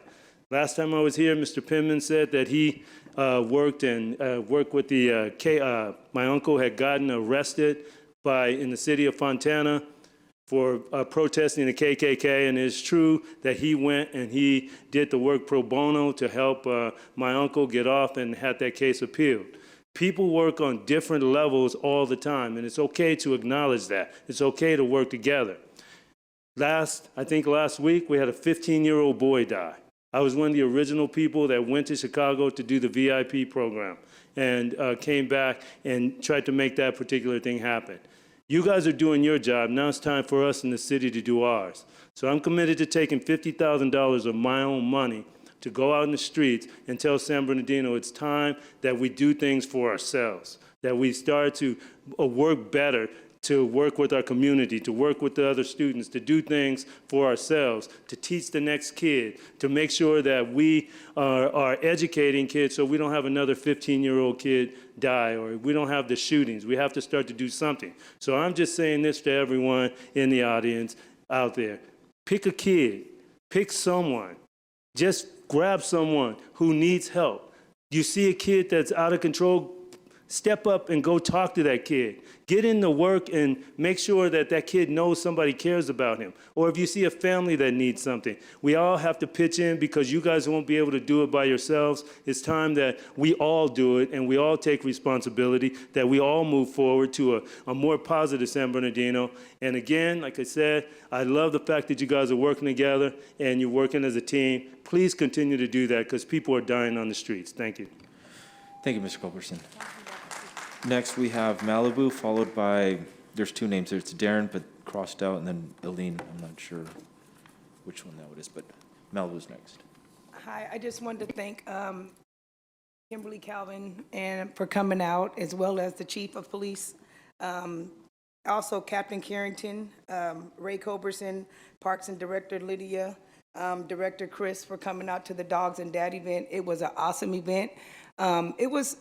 People got confused on the dogs. It was about the dads, and that's why dads was first.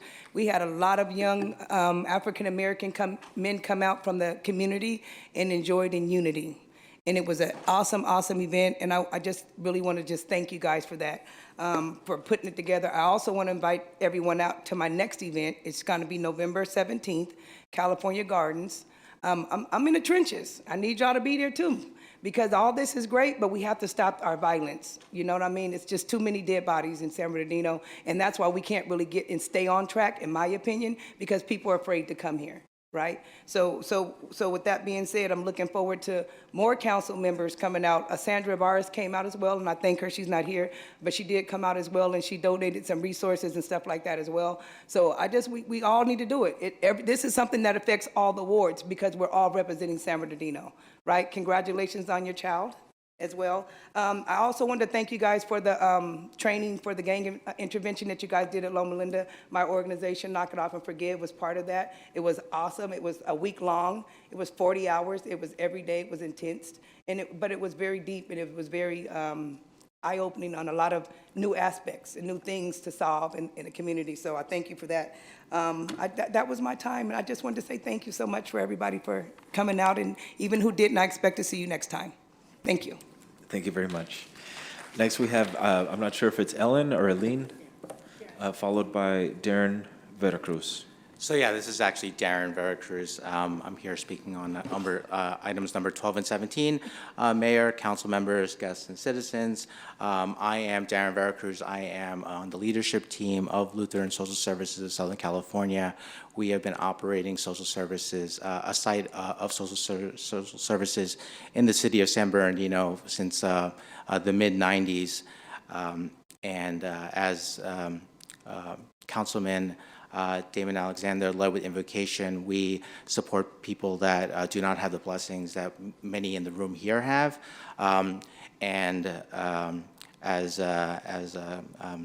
As City Manager Field said, we don't do that alone, and we rely on the partnership of the city of San Bernardino and our many partners, including, San Manuel Band of Mission Indians was mentioned earlier. They're one of our supporters. I just wanted to update again on items number 12 and 17. I think there is an amendment to those to perhaps extend. I wanted to let you know when it comes to the ESG grant, those funds would be expended by the end of this month, as well as with the PLHA. I know that those contracts were executed somewhat late, and we did not have the time to expend the money by the end of this month, but it would not take us. There's only a small amount of monies remaining in that account. It would not be. It would be very easy for us to spend that amount of monies. Again, we can do more. We thank you all for the partnership with the city of San Bernardino. Congratulations to all of you for all the work that you're doing. It's definitely noticeable about what's going on in the community. I know about all the work that you're doing. I know a lot of the staff here is new, and you're all running really hard to do a lot of great things for the city. That is all very noticeable, and I commend you. And we are here to be a partner with the city and are here to support you as well. So thank you very much. Thank you. Next, we have, is it Ellen or Aline? It's Elin. Elin, okay, Yes. my apologies, and then followed by problem. Harry Hatch. Hello, my name is Elin Zarai. I'm the new clinical senior director for Lutheran Social Services. So I just wanted to introduce myself to you and thank you for the support that you've been providing throughout the years. And congratulations, Cassandra. So I look forward to collaborating with you in enhancing and developing services for the homeless in San Bernardino. So thank you. Thank you very much. Next, we have Harry Hatch, followed by Ronnie Miller, followed by Dolores Armstead. Mr. Hatch. Good evening, Council, Mr. Mayor, ladies and gentlemen. Harry Hatch, 7th Ward. I'd like to talk to you about the Oxbow. We haven't heard anything about it for a while. Had a nice torrential downpour up there. All that good stuff that went underneath that garbage is now part of the water we're drinking. It should have been taken out a long time ago. We need to do something with it. You can't disrupt it on site. You have to remove it. You're going to have another Stringfellow acid pit there if you don't watch yourselves. A lot of things are going on in the city right now. We're making a transition. We're going to be making a good transition. In the old homicide detail, you got a sign that goes from on-call team to on-call team to on-call team. Sign says, nothing comes easy. We got to work at it. Like the gentleman was saying, like the lady was saying, we out here need to get involved more. And we also have to let our council know that we're watching, and we want them to do something too when they can. Thank you very much. Thank you, sir. Ronnie Miller, followed by Dolores Armstead, Miriam Nieto, and Tanya Rhodes Hensley. Ms. Miller? All right. Was all y'all. Okay, thank you. First off, thank you for allowing me to speak tonight to council, city council members. Appreciate for what all you guys do out there for San Bernardino. I'm here tonight to speak on 2 upcoming community events for San Bernardino. First off, I would like to say thank you to the Parks and Recs Director, Liddy, in her absence, and her entire team for being very open and giving to those community partners that's been actually grassroots organization that's doing real things in San Bernardino and actually reaching out and collaborating and creating a partnership under one umbrella for the entire San Bernardino and just not picking and choosing for wards. So that has been fantastic and a great way to start leading San Bernardino on the up and up when it comes to providing the resources and the community partnerships for San Bernardino and our people to start back trusting San Bernardino community partners again. So thank you, Liddy, and her entire team. The first event, the festival, which everybody have seen, all the flyers and banners that's been going around. I am proud Sisters Making a Difference for being one of the community members on board with all those great other organizations, Make It Whole Foundation, I Love San Bernardino, Uplift, Garcia Center, Music Changing Lives, Chords, San Bernardino Food Fest, San Bernardino Police Department, SB County Regional Parks, Knock It Off and Forgive Foundation, and Reverend Veronica and the other community partners that partnered to bring this one festival for every single person in San Bernardino. So if you're not involved and you have some type of resource or you just want to come out, bring your family out, please come out there October 8th, Saturday. I know you guys cannot miss it. It will be at Segum Lake, 10 to 6 p.m. If you can't come out the whole time, come out for a short time. But this is going to be for all wards. So it's not just because it's going to be at that park. Everybody from all wards will be represented, so it's really important for all of the council members to show up, support what everybody's doing for San Bernardino, and try to uplift our town. That's what we're going to be moving forward. That's all it's going to show all the faces together for this city of San Bernardino. And that would make it probably be great for all of us, right? And the next event I want to tell you guys about to encourage, like I always do, is our SB Community Christmas, which will be taking place on Saturday, December 17th, San Bernardino Valley College. We will expect up to 2,000 people. If you've been to the last one, thank you guys that came out to the last event. It was 7,000 toys distributed across San Bernardino, all wards county. So this year we are expecting 10,000 that will go out to our county, world, all wards. So come out, support. If you're not involved, please get involved, but we will do it with or without you, but we will love to encourage everybody to get out there and be involved with your city, our city. It takes a community to take care of the community. Thank you guys for having me. Thank you. Thank you very much. Our next speaker, Dolores Armstead, followed by Miriam and Tanya. Okay. Good evening, everyone. On this one, I'm again advocating for our staffing for our council members. They work hard. They serve over 30,000 residents each. They're responsible for our phone calls, addressing our issues, writing policy, attending a lot of events with no assistance. They really do need a dedicated staff member, because if they have help, they will help us. We get served better. So I'm just asking the city to think about staffing each council member with a dedicated person. And I also support item number 6, to compensate our council people, because they work hard, they represent us, and we want them to keep taking care of us.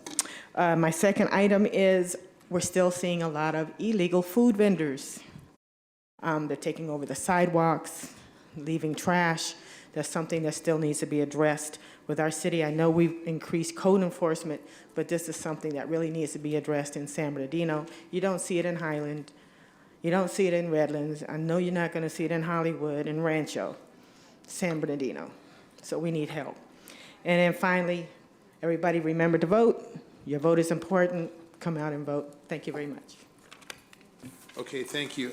Miriam, welcome. Hello, Council. My name is Miriam, and I am a resident of the 6th Ward and will be a resident of the 7th Ward soon. I'm really excited about that. And I am the co-director of Just San Bernardino. Just San Bernardino is a coalition of organizations developing a community-centered plan that actively addresses the conditions that have led San Bernardino's consistently high poverty rates, unemployment, underemployment, low wages, eviction, and other key indicators of economic health through grassroots lenses. Members of Just San Bernardino are Arts Connection, Blue Educational Foundation, ICUC, Inland Empire Labor Council, the People's, PC4EJ, Collective for Environmental Justice, Time for Change, and Warehouse Workers Resource Center. So we are representing many organizations that are grassroots, working in our community to really make change in our community. And I am here today specifically to speak on item 9 of the agenda, and specifically pertaining to the $1 million that will be allocated to the Aspen Institute. Just San Bernardino has been engaging with the Aspen Institute, and we were able to hold 7 focus groups where we gathered community input regarding the projects that were proposed in the SB Playbook and gave the feedback to the Aspen Institute. We also submitted projects to the Playbook and hope that we see the fruition of those projects as the development evolves. We appreciate the involvement that has been taking place around this project, and I'm here to uplift the work and request that the projects around this initiative continues to engage authentically with the community and works and that they work with community-driven economic development. From the conception to the end of the projects, we hope that this initiative becomes a model for cities to see that community and economic development can be successful when working together, especially when the community has a seat at those development tables. So I really appreciate you guys for letting us speak tonight, and thank you guys for hearing me, and appreciate y'all. Thank you. Thank you. Tanya.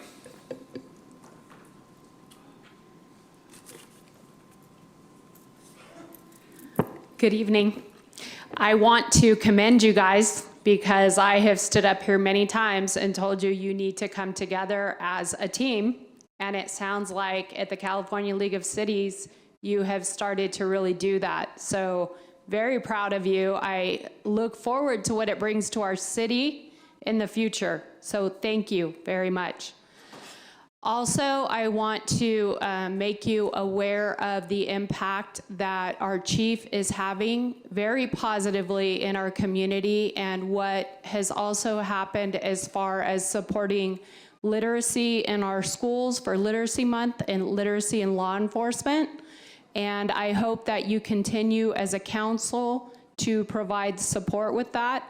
With the solvency that we're now seeing in our city, I hope that we're able to bring our PD back up to pre-bankruptcy numbers of 350, and that we are able to continue hiring officers as well as laterals. So that very much needs to happen to give him the ability to do what needs to be done in our city and continue that.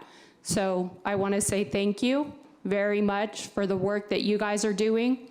The cleanup at the park was huge.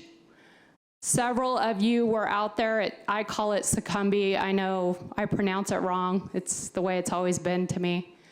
Several of you were out there. It's visible. It's what our city needs to see. The last thing I'm going to tell you, I interviewed a group of students this week. I was on a panel that interviewed many of them. The top 2 things that they said that they would like to see a positive change in our city is homelessness and that addressed, and cleaning up our city. So if I have high school students that are understanding what's going on and the fact that we need to be a cleaner city and we need homelessness addressed and cleaned up, that would be their voice to you guys as a council. Those were the two things they said. Thank you. Thank you very much. Miss City Clerk, are there any other comments? I believe we have one remote speaker. Phone number starting with 661. Can you unmute yourself? You have 3 minutes to address the council. Thank you, Mayor, City Council. My name is Paul Robertson, and I've lived here in the city for over 30 years. I'm 14th generation American, descendant of slaves. This message is directed to Teddy. Last council meeting, you said African American attorneys are not qualified to effectively defend the city in legal matters, and that you would pull any African American law firms to question their qualifications. Teddy, that qualifies you as a racist bigot. I have not recalled you ever threatening to pull any other contractor for the city who could also cause the city millions of dollars. You're a racist bigot. African Americans have established over 100 historically black colleges and universities for over 100 years. We are very educated and more qualified in all areas than most first, second, and third generation Americans. Ms. Calvin and Mr. Alexander, you both should be just as incensed as I, and a number of African Americans who heard Teddy's racist, bigoted statement. Teddy, you will and forever will be documented as the racist bigot council member. You are not fit to be fair and just to the African American constituents in your ward and throughout the city. And quite frankly, your apology is not accepted, but your resignation or decision not to run again is. Thank you. Okay, thank you. Ms. Negrete, you somehow were overlooked here. You're recognized for 3 minutes. Welcome. Thank you. I'm here tonight to ask if I could receive, and maybe all of us and the residents of San Bernardino could receive some clarification regarding the ADUs. I looked into the requirements, and per the ADUs, it says that they're supposed to be up to 1,000 square feet. And I looked into some of the ADUs because, of course, throughout the city, I've been noticing since some of these ADUs are actually larger than the original home that's in the front. Most of the times they're building them in the back. Like, for example, 1595 Magnolia, it's definitely bigger. And not only does it look bigger, but then I went ahead and confirmed. I looked up what the permits were for that residence, and the ADU is legitimately bigger, and the permit that was submitted to the city shows that. And so in a city where we continue to hear people that express their concerns of San Bernardino, calling it San Bernardino ghetto, we're already inundated with apartments. Because we're inundated with apartments, and many of them are very affordable. As much as people would want to say that it's expensive, San Bernardino is still one of the cities that's very affordable. So I would like to seek some clarification. Former council member Jim Mulvihill was attending one of the community meetings and the online community builders, and he said that I was wrong regarding the 1,200 square feet. Since he attends the committees, right, that oversee this, I'm wondering whether he's receiving the wrong information, the clarification isn't necessary, because he insisted that it's 1,200, which means that it's a split lot. But what I'm seeing is that it's actually just bigger lots. Moving forward, Mr. Alexander has the 7th Ward council member. Since February 11 of 2021, I made you aware of the issues, the criminal issues plaguing the 7th Ward at Marshall and East Street on both sides of that corner. Everything has fallen on deaf ears. So every time I hear someone praising you of how great you're doing, I just don't see it. And I'm a member of the 7th Ward. I'm a resident of the 7th Ward. So yesterday, the clerk at P&J Liquor was shot. I have brought that location to your attention several times. 2021, February 11, 2021. Nothing has been going on over there. That's the 7th Ward, that falls under you. Lastly, before we finish, I do oppose any increase in salary, and you're a reflection of why I oppose it.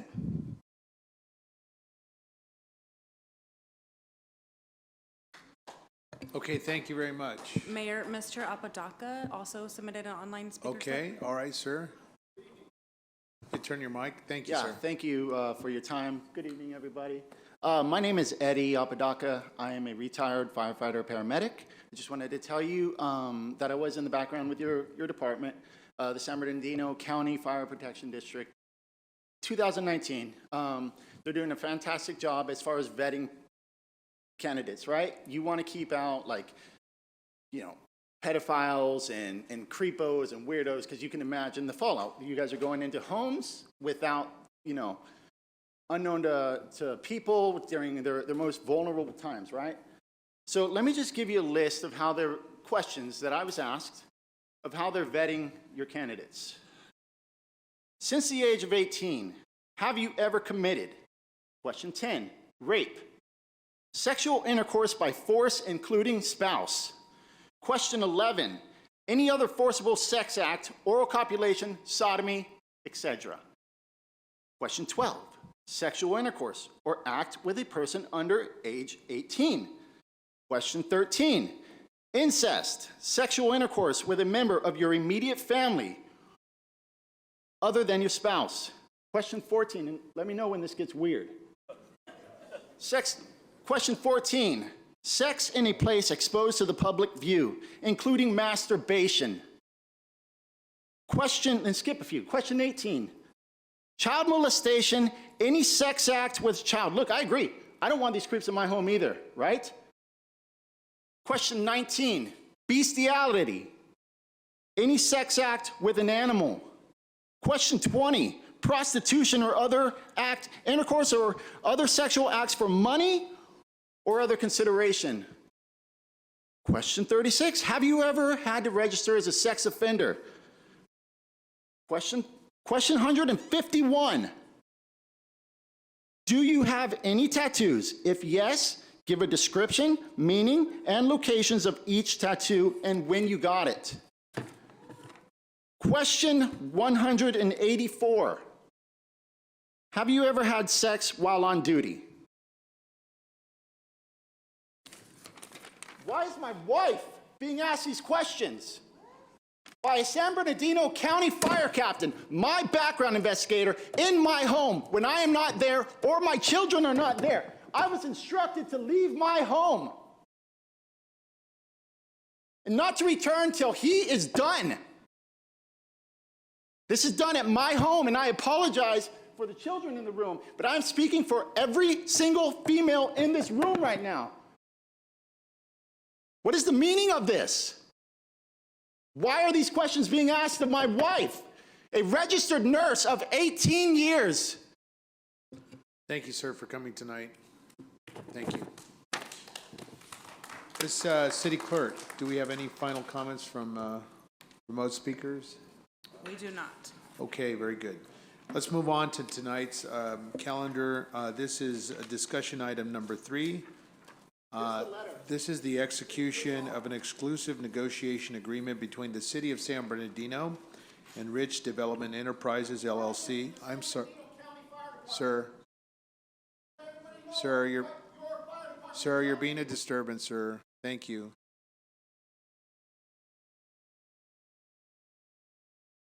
All right, let's move on to item number 3. This is the execution of the exclusive negotiation agreement. The recommendation is there before you, and we'll turn to our city manager.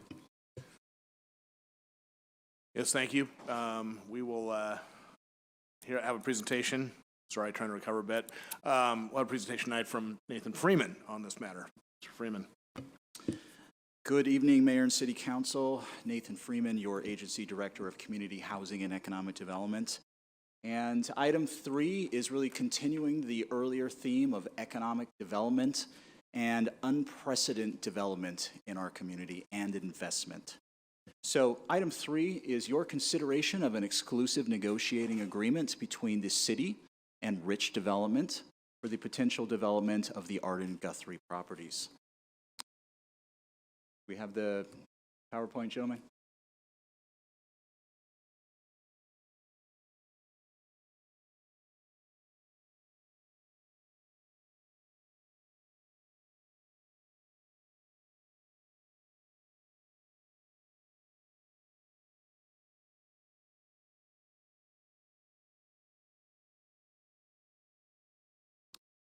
So very quickly, by way of background, and this council may recall, in mid-2021, the council adopted a resolution declaring the Arden Guthrie properties, which are again are city-owned, as surplus. Immediately afterwards, staff initiated the Surplus Land Act, which was recently modified by AB 1486, which requires the city to make any surplus land available first and foremost to affordable housing developers who had registered with the state's Housing and Community Development Department. So we engaged that process. That process lasted approximately 6 months. We did have one interested party during that timeline. Unfortunately, we were not able to come to an agreement with them. So in early 2022, this year, staff reached out to the Housing and Community Development Department and got their acquiescence to, in essence, take the property out to the open market. So staff, shortly thereafterwards, issued a request for proposal seeking development for that specific site. And as you may recall, this past June, I presented to you in closed session the results of that RFP. As you may recall, we received 2 proposals, one from Rich Development, the other from Sageco Investment. Staff was unanimous in their conclusion that the Rich Development proposal was the most responsive to the request for proposals that was issued. So the proposed project, get into this a little bit. As we know, the Arden Guthrie property is in Ward 7. It is approximately 17 acres and it is zoned commercial. And our proposed development from, again, Rich Development includes a Target, a Sprouts, a Burlington, and a host of other neighborhood commercial. So just quickly to give you a couple different perspectives, and I'd like to just offer a caveat that these are still conceptual elevations. The project will look similar to this, I think, at the end of the day, but it might be tweaked a little. So 2 different angles of the elevation. And really quickly, the terms of the E&A before you on a macro level are a 6-month term with 2 3-month options to extend. That those options are only triggered upon mutual agreement between the city and the developer. And the developer will and already has deposited $25,000 to offset staff's costs related to the development of a disposition and development agreement, which will ultimately, once negotiated, come back to this council for final approval. So with that, I am happy to pass the mic to Rich Development to give you a flavor for their company values, and other projects they've developed in California. So I'd like to introduce Rich Development. Thank you, Nathan. Mayor, council members, thank you for allowing us to present today. We're truly honored that we were given this opportunity. Obviously, we're excited about it. We're thrilled, along with really our partners, Target, who's actually a partner on this project and will be developing their building as well. Quickly on Rich Development, I have my son with me, VP of Operations. Unfortunately, Tab Johnson, our project manager, is at another city hearing this evening. That happened to fall on the same night, so he's not with us. But Rich Development is just a small family-owned development company based out of San Pedro. We've been around for 60 years, plus or minus. My son is the 4th generation. We've built many shopping centers, obviously. We have a few that we're featuring here, if you'd like to show a few. Fresno Marketplace, it's a large project that we actually started in 2010, featuring Target, Regal Theater, Hobby Lobby, Burlington, Ross, Marshalls, Old Navy, lots of different tenants and whatnot there. It's a 650,000 square foot center that we are still building. We're in our 3rd phase of development there. That was ground up development. We had to work with the city and the entire community for a project of that size. And it took us all these years to get to the 3rd phase there. Next slide, please. That's a layout of the shopping center. You can see how expansive it is. It was quite something in 2010 to take on, but we managed to get it done. Next slide.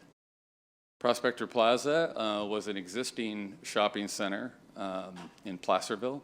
It was a former Kmart.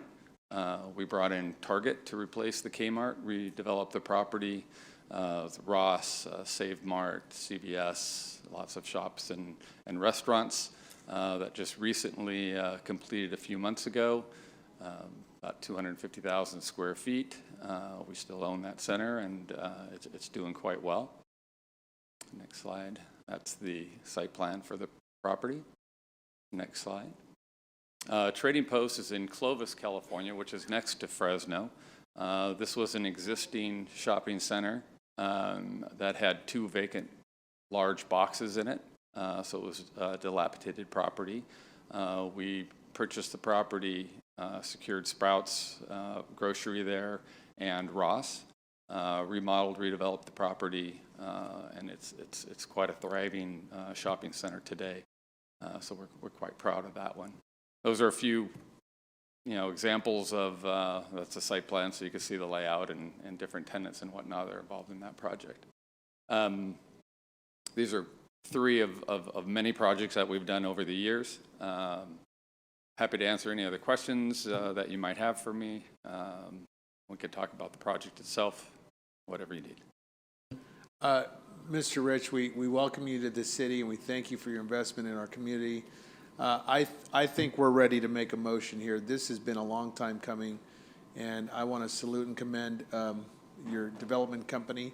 I was in the Fresno area, and I stopped in about 2 years ago, and I saw the handiwork of your development company, and I really do appreciate your investment in our community. Thank you very much. I'm anticipating a win here tonight for our community, and so we thank you.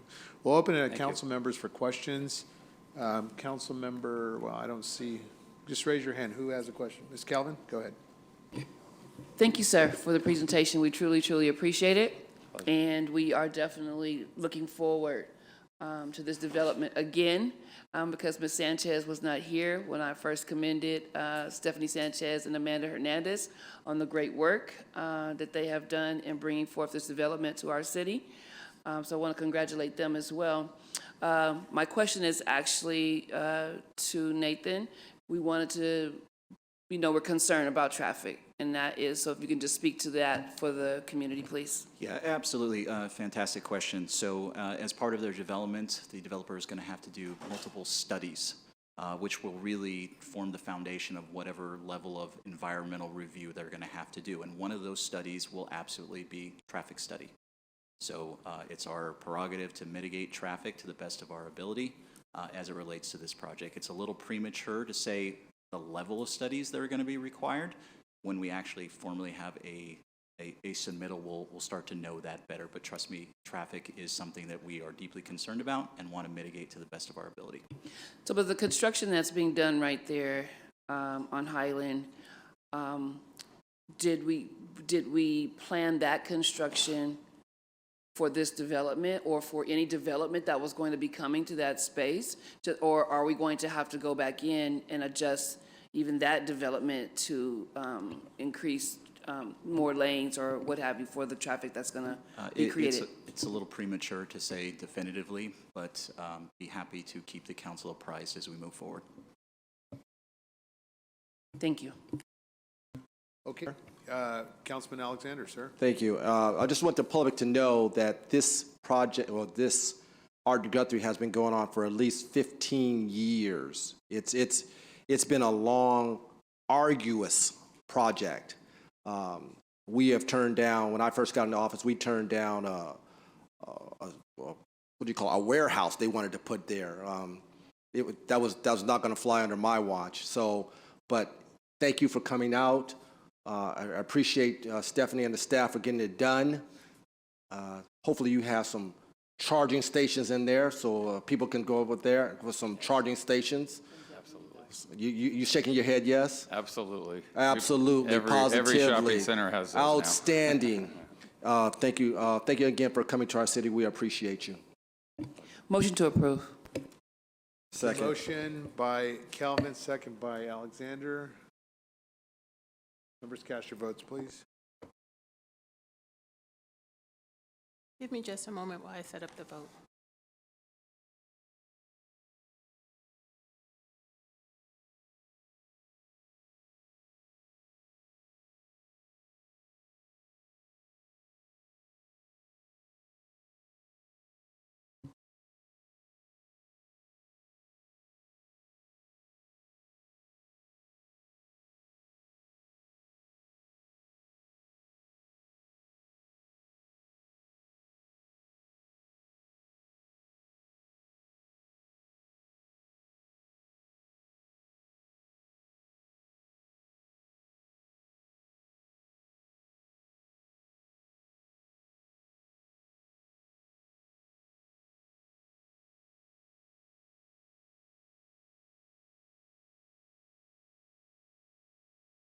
Councilmember Sanchez?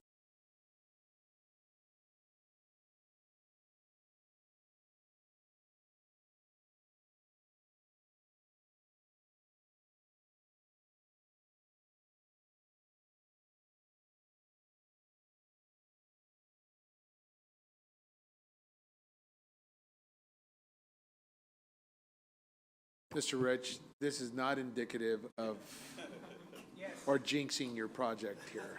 Yeah, we're committed to continue working together. This is a monumental moment for San Bernardino, but this is not an example of hopefully of what's to come. Mr. We're Sanchez, committed to just continue orally- working Why together. don't you just orally, what's your vote, Sanchez?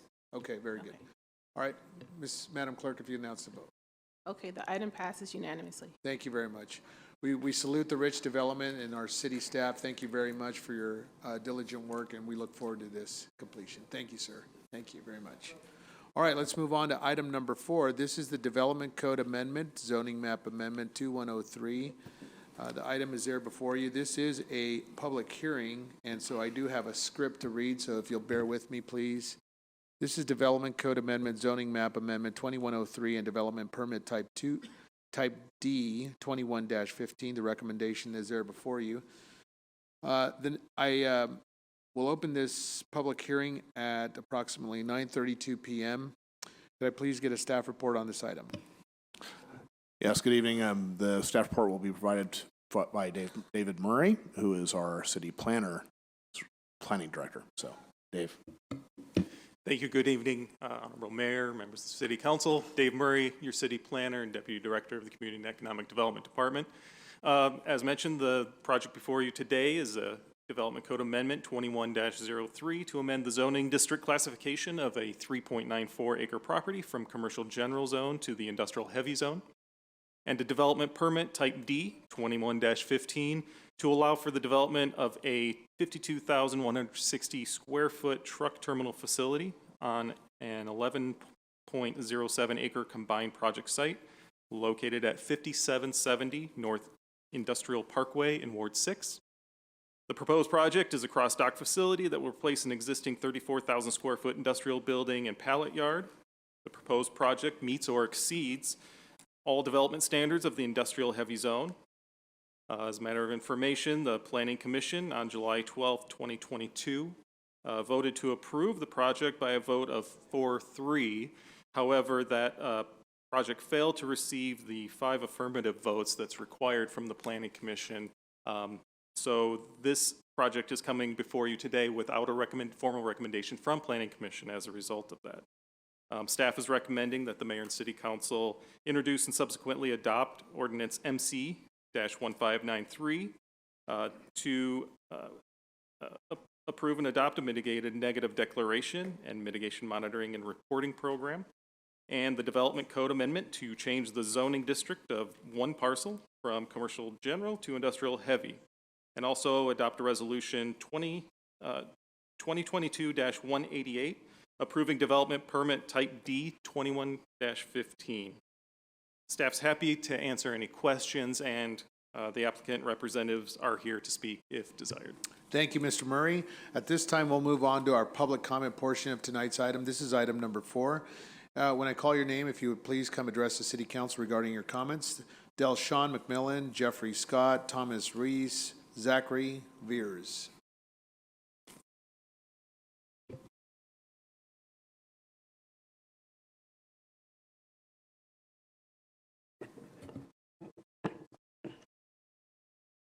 Good evening, Council. Again, my name is Delshawn McClellan, and I'm a representative of the Southwest Regional Council of Carpenters, which I represent over 5,000 members alone just in San Bernardino County. Our members live, work, and recreate in the city of San Bernardino and are in favor of this development. And we're asking you, the city of San Bernardino, to approve this development.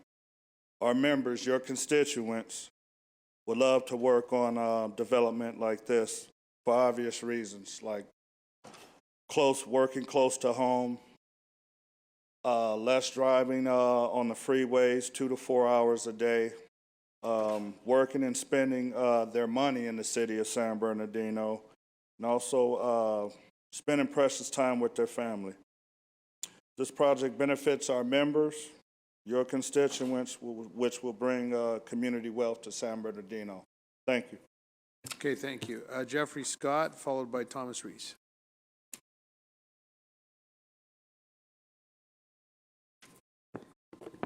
Good evening, members of the City Council. I think we all need a little Red Bull, little pick me up right now. It's getting a little late, but again, my name is Jeffrey Scott. I'm a resident of Ward 6. Been here my entire life. Family's been here since the early 60s. Love the city, seeing what it's become, seeing the change and evolution. And I'm here today to fully support the project and development, not just as a member of the Carpenters Union, but also as a resident of Ward 6. I think you've heard, thank you, I can't see because of the TV, but Councilmember Calvin, for getting that development through all the way extended all the way down to Foothill and beyond. That's something that's sorely needed. But there's a lot of work to do in the community. There's a lot of options and opportunities to be had, and this is one of those. We actually do have a partnership with the Powell Charter School as well as the Job Corps in the area, and this is an opportunity for those young men and women that are in these programs to work in their community, to actually see, hey, I could work at something in my ward, which is really unheard of in construction, being able to work right down the street. I know that these types of projects have their controversies and things like that, but we should focus so much more on the options and opportunities they can bring to residents and community members that need these types of not just jobs, but careers. You string a few of these together, you can get through your apprenticeship. And once you get through your apprenticeship, these turn into lifelong fruit for careers, where hopefully they can turn into mortgage-paying jobs and members of the community that are homeowners, which is the goal for most of us. Being in here, being a resident for 30 years of the city and having family that's been here a lot, we've seen the good times, the bad times, and I firmly believe that the city is on the rise, but we need to continue to make sure we're making investments and developments that make sense for the community, and I think this is one of those firmly. So I would hope that you would support this proposed development. Thank you. Thank you. Thomas Reese, followed by Zachary Veers.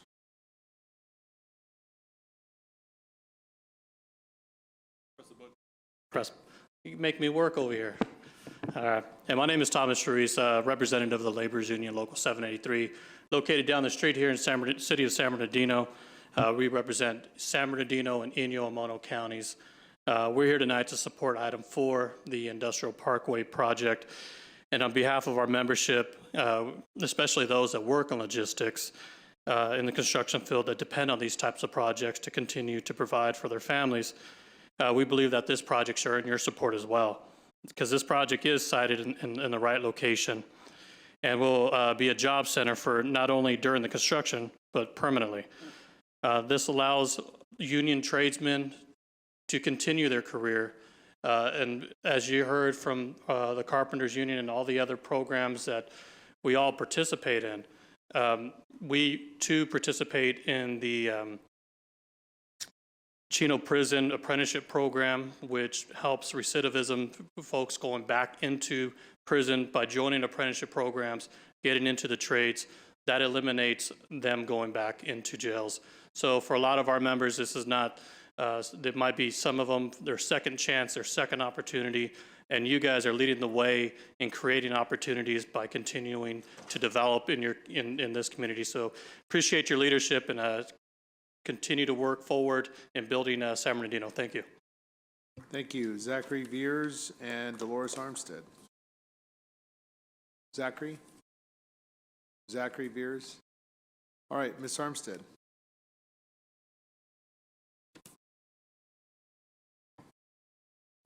Good evening. On item number 4, I'm taking a different track. I appreciate the jobs, but they're temporary jobs. This item number 4, I came to the Planning Commission asking for the zone change. They wanted to change from commercial general to heavy industrial for a trucking terminal with 100 bays. What does that mean? 100 bays means at least 100 more trucks a day on an already heavily impacted on-ramp. We're already heavily impacted. It's going to hit Ward 5 and 6 with the additional pollution, roads being torn up, heavy traffic. We already have a lot of heavy truck traffic. Now you're going to add another 100 trucks at least a day to something already that's heavily impacted. We really need to consider the residents, the college, the local schools, Little League, and how we're trying to develop housing in that area.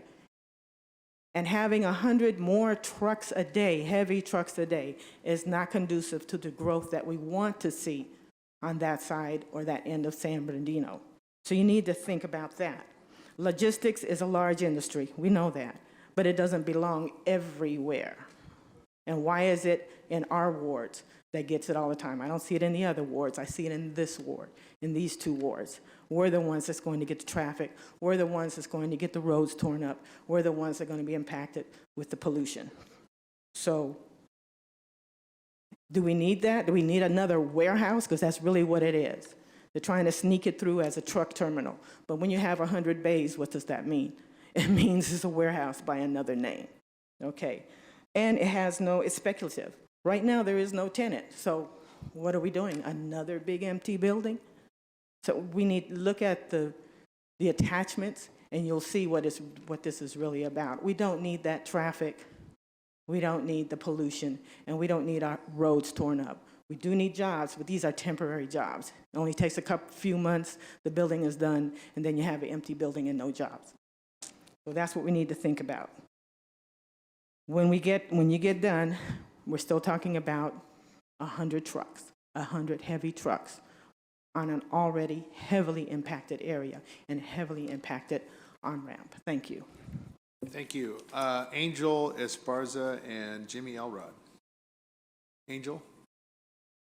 Okay, Mr. Elrod, welcome.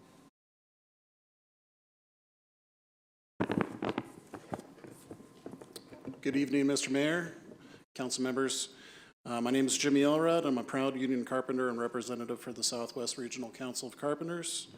On behalf of roughly the 1,000 union carpenters that call this beautiful city home, I speak tonight in favor of the proposed project. This is a project that, if approved, could create good paying jobs for the local construction tradespeople, as well as provide meaningful and significant positive economic impacts, both directly and indirectly, to the city. The developer, has a great proven track record of going the extra mile for the communities in which they do business, and have committed to utilizing the local craftsmen and women, such as the carpenters and laborers on this project. I have no doubt in my mind that, if approved, this would be a great project for the community that will generate significant and much needed positive economic impacts and benefits. I respectfully ask that you approve this project, and by doing so, help enrich the local economy, infrastructure, and create much needed community wealth. And just in regards to some of the concerns that I've heard, pertaining to warehouses, over the last 15 years, there's been roughly a dozen very progressive regulations that have been enacted to address air quality. So when I hear that, I don't know if people are really in tune with the regulations that have been passed that address those issues. And then also with the vacancy rate of warehouses, industrial developments, last I heard it was down to 0.7% in the IE. So we need these facilities more so than ever, and our economy needs them. Thank you. Thank you very much. Thank you. Okay, we will now close the hearing, public hearing at 9:46 p.m. There's deliberation and action. Do we have a motion for approval? Move approval. Second. All right, motion by Charette with a second by Sanchez. Any final comments or questions? Mayor, Otherwise? I apologize. We do need to read the title of the ordinance into the record. I can do that if you'd like me Oh, to. sure, okay. So this is an ordinance of the mayor and I'm city. sorry, we'll have. Finish your vote first? Okay. Let's do, Councilmember Calvin. Thank had you. a question or Thank you. Mr. Murray, I just have one question. I know that as we have been working on building our general plan, truck routes are definitely written into our general plan. So, and that's for the entire city, correct? That's correct. And so when would we be able to see these truck routes actually come to fruition? Thank you, Council Member. That's a great question. We currently have consultants on board. They have prepared the initial analysis and they've begun to analyze potential truck routes. We anticipate getting their draft truck route study in the coming months before the end of the year, and that will be informing the general plan as we move forward with that effort and the circulation element. Thank you for that answer. One more question. Also, as we are looking at where we are placing warehouses within our city, it appears that this particular warehouse is in an area where in Ward 6, it's industrial in that entire space, correct? That's correct. Are we able then to keep warehousing in certain then areas, and so that, for instance, in 2018, there was a warehouse that was snuck inside of where our community members actually live in Ward 6 on 27th and I believe Western. That is an absolute no-no for me. I don't appreciate that and will not ever approve anything like that, due to the fact that there are community members on each side, all over. There's no way for them to escape anything that these trucks offset, right? So in that area, we don't have anything that is like commercial in the sense of people are walking in and out of businesses, there's no homes there, correct? There's no homes or residentially zoned properties immediately adjacent to the property. There are some nearby commercial properties where the existing Denny's is, for example, is nearby. However, due to the topography of the existing commercially zoned property that's being considered for rezoning this evening, it doesn't lend itself to commercial development that's highly visible or easily accessible. Okay, thank you very much. Is it within 1,000 feet of a home? It is not. Can I add something too? The truck study, the truck route study, is going to is well ahead of the schedule. The general plan is going to be, it'll be available for consideration, hopefully approval, adoption, well in advance of the general plan proper, and then it will be folded into the general plan. But we are doing that beforehand, as requested by council. And then also, are we setting a standard? It appears that we may be setting a new standard as far as these certain warehouses are concerned, where we are having charging stations, solar on these buildings, and also in 2025, I believe, is it that all trucks will become electric? I think it's for 2035 for cars. 2035. Right. Okay, just wanted to, for trucks, no, for trucks, no? And to answer your question on Sure. EV charging, this project will include 9 auto electric charging stations and 2 truck charging stations, and the building will be LEED certified once complete. Thank you. Mr. City Manager, regarding the truck routes, my request specific to staff would be that if, in fact, and I commend the staff for doing such great and fabulous work to produce it to council, that there be an air out period so that the public has the opportunity. So my request is to distribute it once it's in format to the public and provide public input on the truck routes. My concern is that there's a growing disparity between disenfranchised communities and wards that somehow may be impacted, and they should have a first right of refusal to opine and to object to any truck routes that may hamper, impede, or somehow obstruct transportation egress and ingress in schools and school routes. So to me, that's important, and that would be my specific request, that we have a public opportunity and that there would be almost similar to EIR release, that it's out in the open and people can publicly comment on it, look at the maps, look at the appendix, and all the corresponding truck routes, because that's important, especially in these areas. Noted. Thank you, sir. I would support that as well, because that's an issue that gets brought up quite frequently with me as well. Please, I would definitely support that. Okay, Miss City Clerk, you would like to read, yeah, I'm going to let you do that. If you want to read the title and ordinance, please. Oh, thank you. This is ordinance number MC-1593 of the Mayor and City Council of the City of San Bernardino, California, adopting the mitigated negative declaration and mitigation monitoring and reporting program under the California Environmental Quality Act and approving Development Code Amendment, Zoning Map Amendment 21-03, changing the zoning district classification of one parcel, APN 0266044140, containing approximately 3.94 acres from commercial general to industrial heavy. Okay, having read and said the ordinance and the recommendation there before you, so motion by members, and if members would please cast their votes. Can you repeat who made the motion in the second?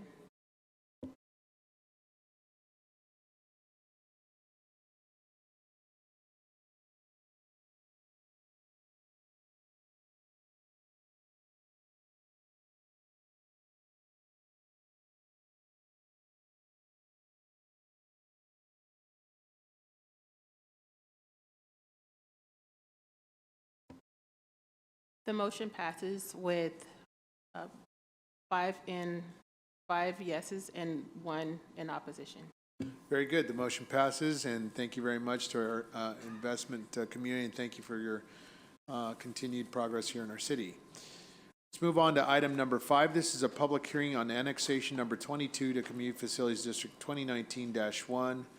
I also have a long script, so bear with me, please. The public hearing to consider annexation proceedings and elections for the City of San Bernardino, District 2019-1.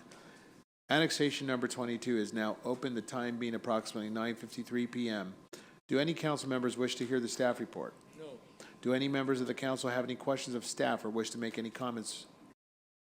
Hearing none, we will now receive comments, protests, and questions from either members of the persons of the audience who wish to speak on this item. Is there any member of the public who wishes to address the council on item number 5? Item number 5. Okay, hearing none, we will move to our city clerk. Oh, I'm sorry. Has the city clerk received any written protests? No. Madam City Clerk, are there any persons registered to vote within the annexation number 22 of Community Facilities District 2019-1? If so, how many registered voters are there?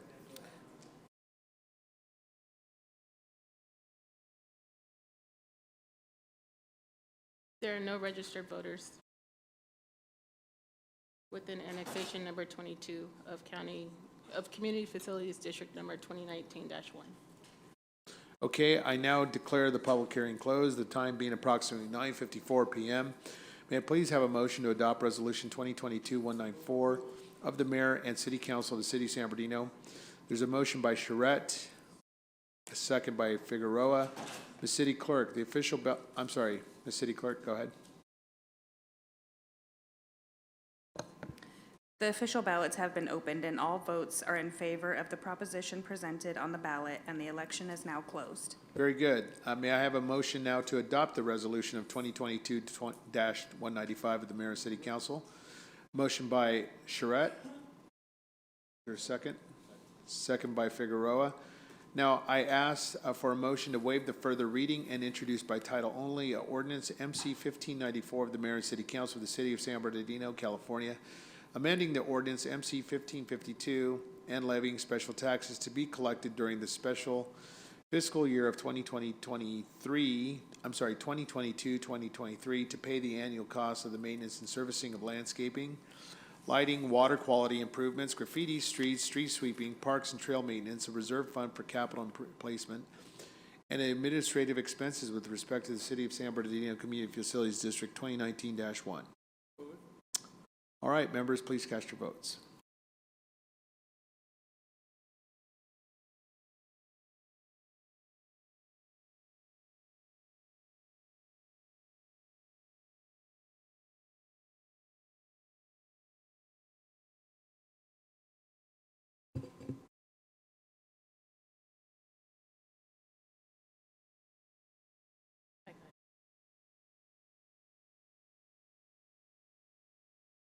Motion passes. Motion passes unanimously with Councilmember Sanchez absent. Okay, very good. This is item number 6, ordinance adjusting the salary and benefits for the position of City Council member. The recommendation is there before you. It's a 2-item recommendation. I now open the public hearing at approximately 9:57 p.m. Could I please get a staff report on the item? Yes, the excuse me, the presentation will be made tonight by Genevieve Valdez, our interim HR director. Genevieve. Good evening, Mayor and City Council. This item is a result of direction. This item is a result of direction provided to staff to address adjusting the salaries of City Council members. Currently, the San Bernardino Municipal Code defines the compensation for City Council members, which states: A, an annual salary of $14,000. B, employer health benefits contribution equivalent to that offered by the city to management employees. More? Oh. And C, an auto allowance of $500 per month. Better. So as outlined in the city charter, council has the authority to adjust the compensation package of elected officials by ordinance following a public hearing while giving due consideration to the recommendations of the advisory commission. So at its March 7th meeting, the elected officials compensation advisory commission recommended the following: A, an annual salary of $21,000. B, employer health benefits contribution equivalent to that offered by the city to management employees, so that was no change from previous. An auto allowance up to $725 per month as opposed to $500. D, $125 per month when acting as an official city council representative outside of regular council member duties for attending any meeting at the request of city council and on behalf of the city. And lastly, E, an annual cost of living adjustment equivalent to that offered by the city to management employees. So the commission recommended for the salary to go up to $21,000 to align with the cities of Fontana and Moreno Valley because we have similar population sizes. They are also the 2 cities that offer additional monies to its members to attend specific meetings. So at present, the mayor and city council, after discussing the survey results, may consider whether to and to what degree the salary and benefits recommended by the elected officials compensation advisory commission. Move to approve. I'd like to make a comment. Councilman Sanchez. Yes, first of all, staff, you're going to have to think a little bit more outside of the box.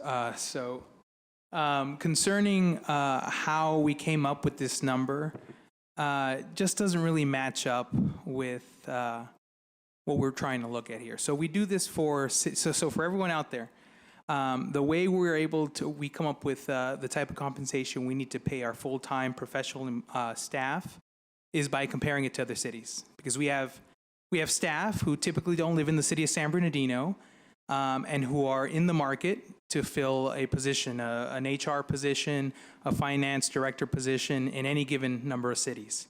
And so when they see that the salary is lower here in the city of San Bernardino, but the work is twice as much. They say, well, you know what? I live in Riverside, and in Temecula, they pay me 30% more, and I'll probably do less work. So you know what? That's where I'm going to apply. That's where I'm going to get the job. And that's how it is. And we have to pay a competitive wage. Otherwise, we lose people with talent, with institutional memory, who serve us well here in the city of San Bernardino. Otherwise, we lose them to other cities. Now, as elected officials, we play a very different role in the city. Most of us are born and raised here. We have homes here. We raised our families here. Fred Charette, a home of 30 years, he's not going to see and look over at the city of Ontario and say, hey, you know what? They make $100 more a month over there. So I'm going to sell my house of 30 years. I'm going to move to Ontario. I'm going to get integrated into the community for 10, 15 years, and then I'm going to run for city council so that I can make $100 more a month. So really what we should be doing is we should be looking at the responsibilities we have as council members. And I'll tell you, most of us here, I don't often agree with my colleague, council member Alexander, but I have real admiration for his commitment to the city. I mean, he is at every event. I mean, there's not one event I go to, it doesn't matter where it is, inside the city, outside the city, that he's not there. I mean, he must put in 40 plus hours in just constituent services and community events, and he's at all of them. So I think what would have been a more appropriate approach is to say, hey, these are the responsibilities that we fulfill as council members, even as part-time council members. This is how many hours we put aside. I mean, if you're not putting in at least 30 hours as a council member in the city of San Bernardino, we're not really doing our job. Most of us are doing 30 to 40 hours. And I get it. Per the charter, we are part-time council members. But there should have been a different way to measure out how the compensation should have been paid out. But with that said, I think I admire most of my colleagues here. They're good, strong leaders. But one rule in leadership is that you make sure that you take care of all the people under your leadership before you take care of your own needs. And we still have employees who are out of contract, employees who have not received a pay raise in several years and are in the middle of negotiations to see where their pay and benefits are going to go. And so at this time, I would make a motion to direct staff to first conclude negotiations with all our city employees and get them under contract to make sure they get the raises and benefits they've earned before we start discussing our own benefits. And again, that is Leadership 101. Is that your motion, sir? So that's my motion. Okay. Is there support? I'll second Councilwoman Calvin's motion. The staff recommendation. Okay, thank you. Is there support for a substitute motion by Councilman Sanchez? Okay, having no lack of support for Councilman Sanchez, the floor recommendation, what is the recommendation, Ms. City Clerk? What's the, I'm having problems, I can't pull it up. The recommendation is to review and consider the information provided for adjusting the salary and benefits for the position of city council member. Provide direction for modification, adopt the recommendation from the elected officials compensation committee as presented, or receive and file. And if decided by mayor and city council, introduce, read by title only, and waive further reading of ordinance number MC 1595 of the mayor and city council of the city of San Bernardino, amending chapter 2.82.020 of the San Bernardino Municipal Code to adjust the salary and benefits of the city council members as recommended by the elected officials compensation advisory commission. Okay, thank you very much. I have a question regarding the fiscal impacts. Let's go to packet page number 4 of the staff report. I don't know if Ms. Valdez would like to speak on this, or Mr. City Manager. what are the protracted expenses associated with the increase of council member salaries?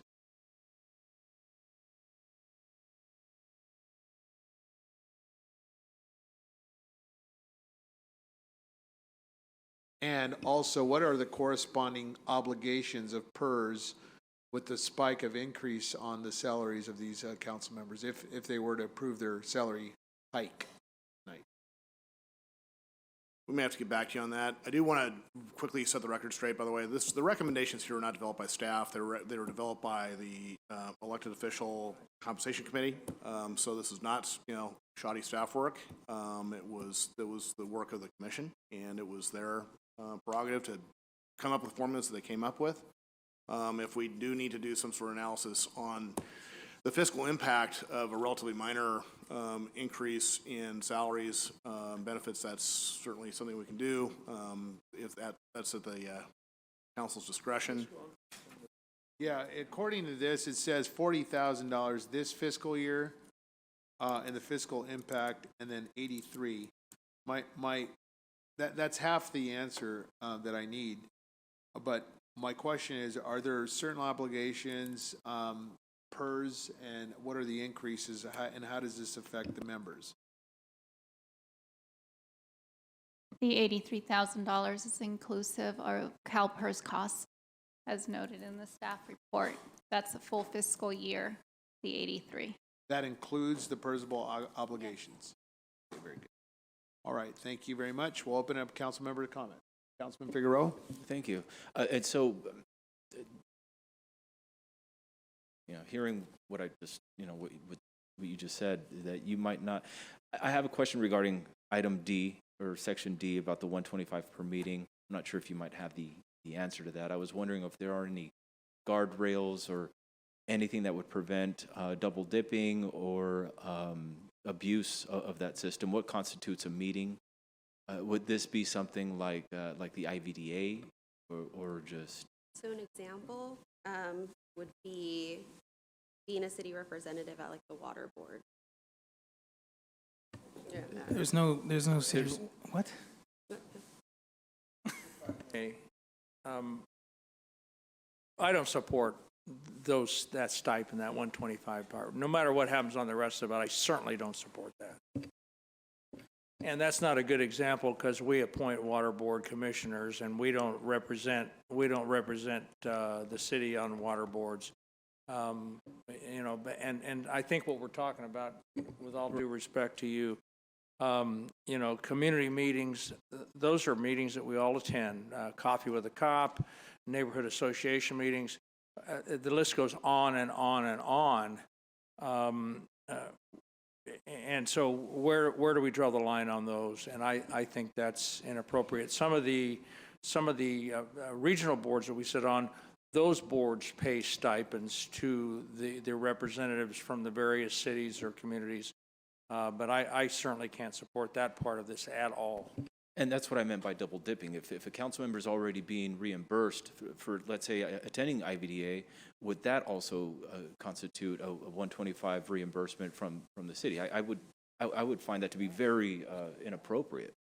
And so I don't think we have the answers available really to set up. What are the guardrails? Does it have to be approved by the council first? Is it sort of like the travel policy where there's a list of pre-approved meetings that are appropriate, or is this just any meeting? And potentially somebody in the future can just abuse the system and say, I'm having a meeting every day. And so without having those answers, I don't think I'm ready to approve that. Council member Figueroa, I talked to my commissioner, and he explained to me what D was all about. D was all about SBCTA, the airport, if you were appointed to the airport, all the ones that the mayor's office appoints, that's it. If that, and it's not double dipping, if you already receive a stipend from that particular regional board, it's null and void. You don't receive that stipend. But let's say you are with the inland, the ICH. They don't receive a stipend. but yet they drive, they go, they spend time. Those are the types. Only the ones that the mayor appoints. That's what it should read. The mayor's office appoints. No other ones, no neighborhood associations, nothing like that, anything like that. That's what the election commission was saying. But if you want to strike it, well, I understand. Let's strike the number D. Okay, thank you, Councilman Alexander. We do have members of the public wishing to address the city council on this item. This is the item number 6 in regards to council salary increases.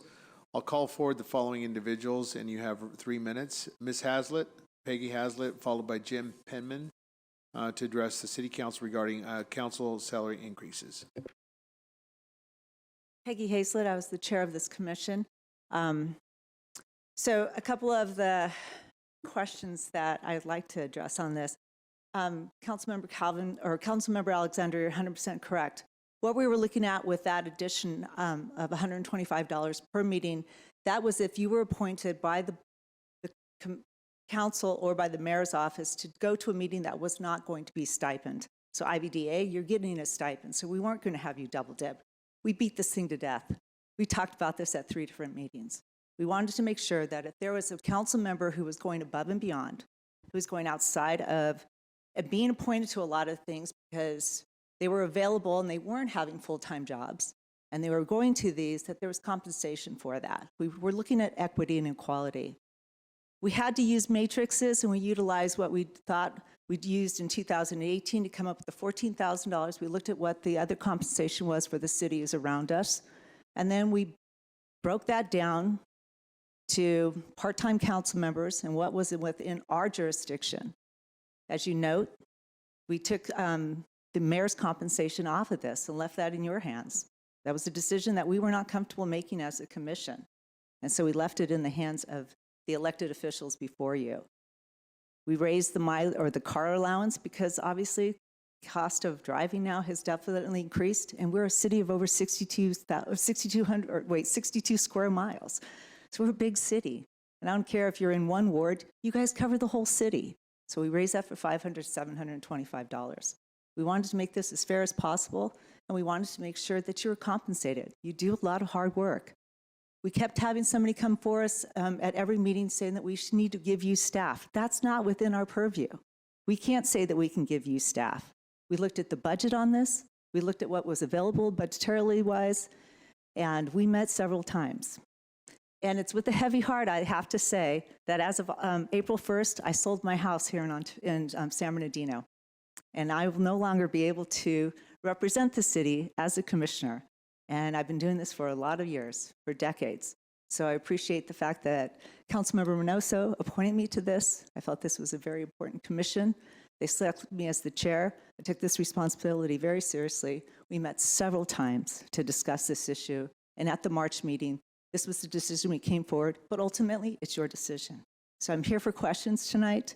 And again, after doing this for a lot of years, I respect the city, I respect the work that you do, and I am very grateful for the opportunity to serve you as a public servant also. So thank you. Thank you. Our next speaker is Jim Penman regarding salary increases for council.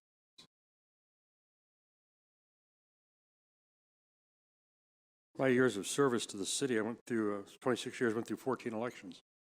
A lot of new council members, worked with 20, 30, maybe as many as 40. And it's a lot of work. It's a big, big job to do. For the years I was here, the salary was $50 a month. That was set in 1932 during the Depression. 2 of you were here then. So this is, a big change.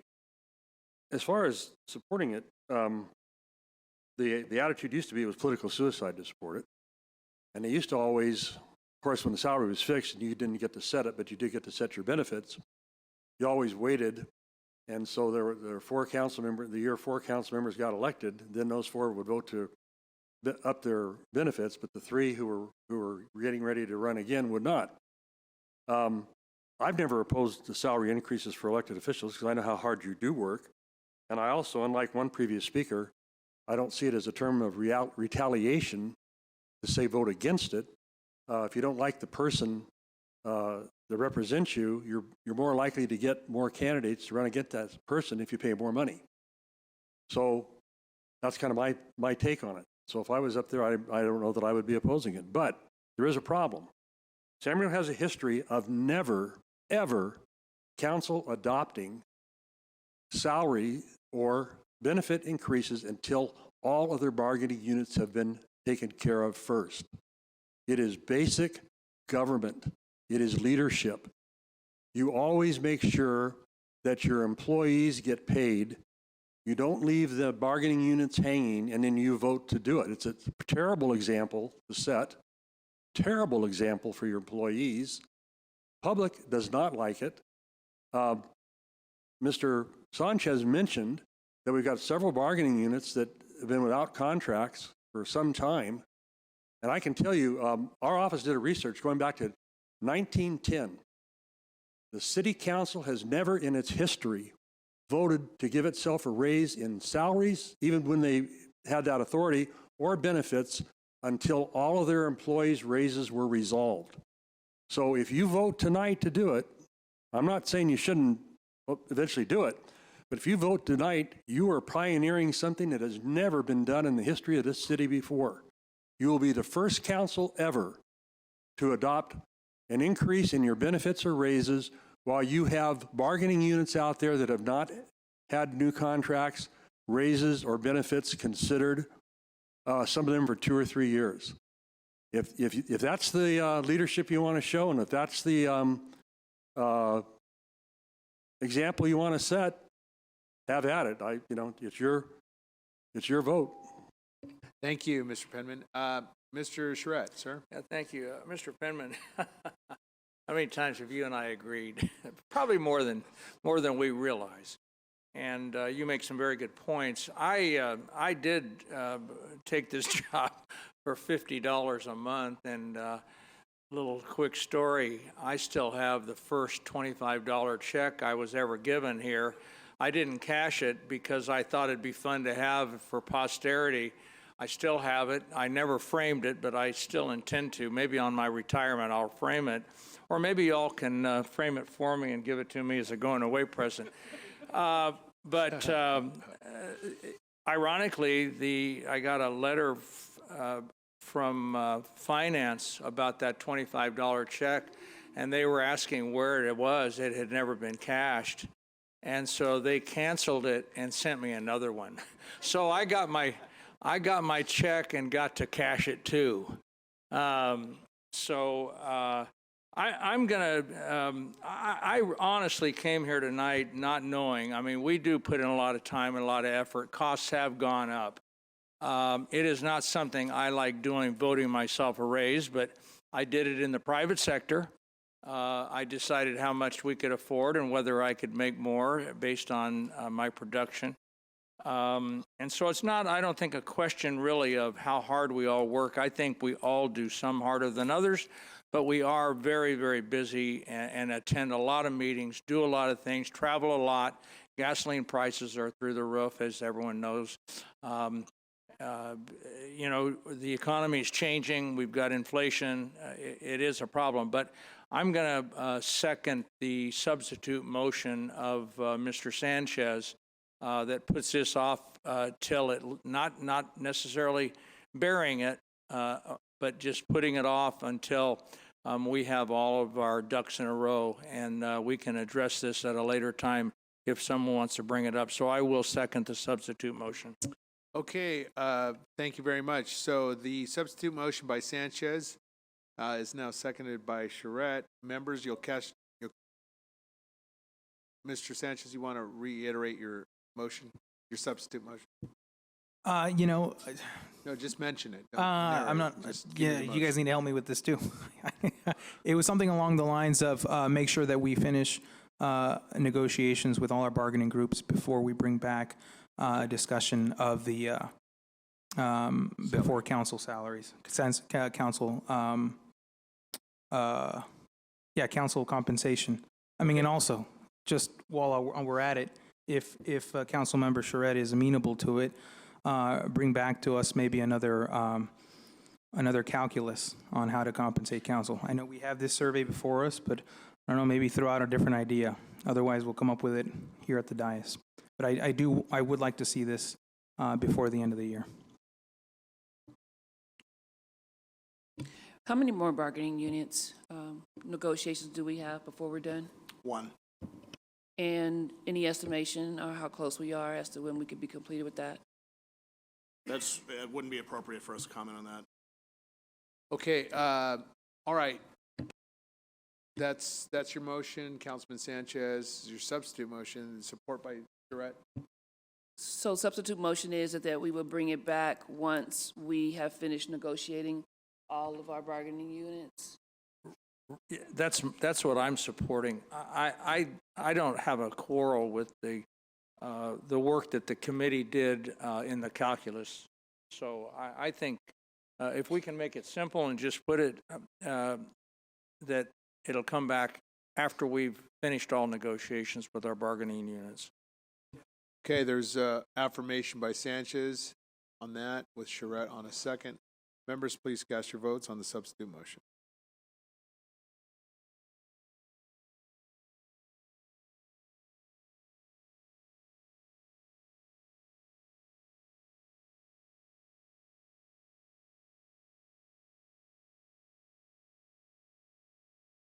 How about we just take an oral vote? Councilman Sanchez? Oh, we got it? Why don't we do an oral vote anyway? Can you just give me just a moment? Hold on.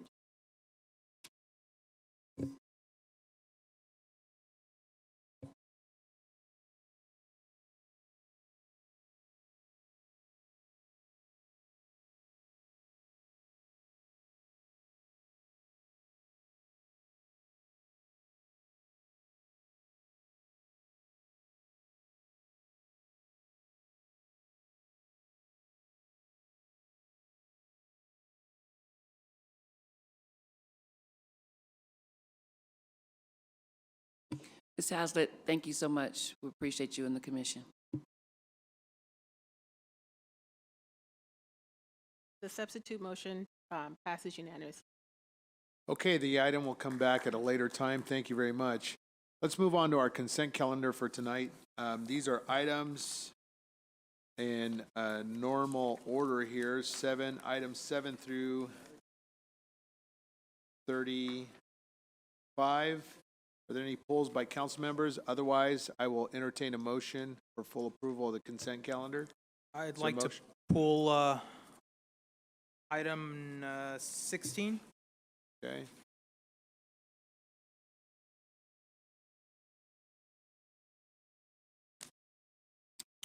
Any other members? Otherwise, I'll entertain a motion. Move the balance. Balance. Okay. I'm going to put, excuse me, just like to hear, never mind. Okay, members, cast your votes on the full balance.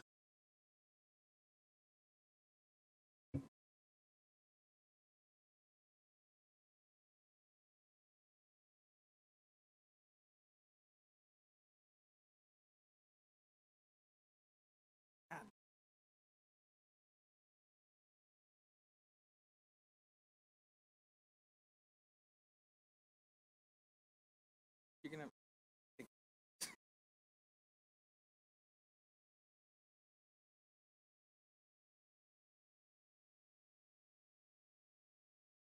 I'm sorry.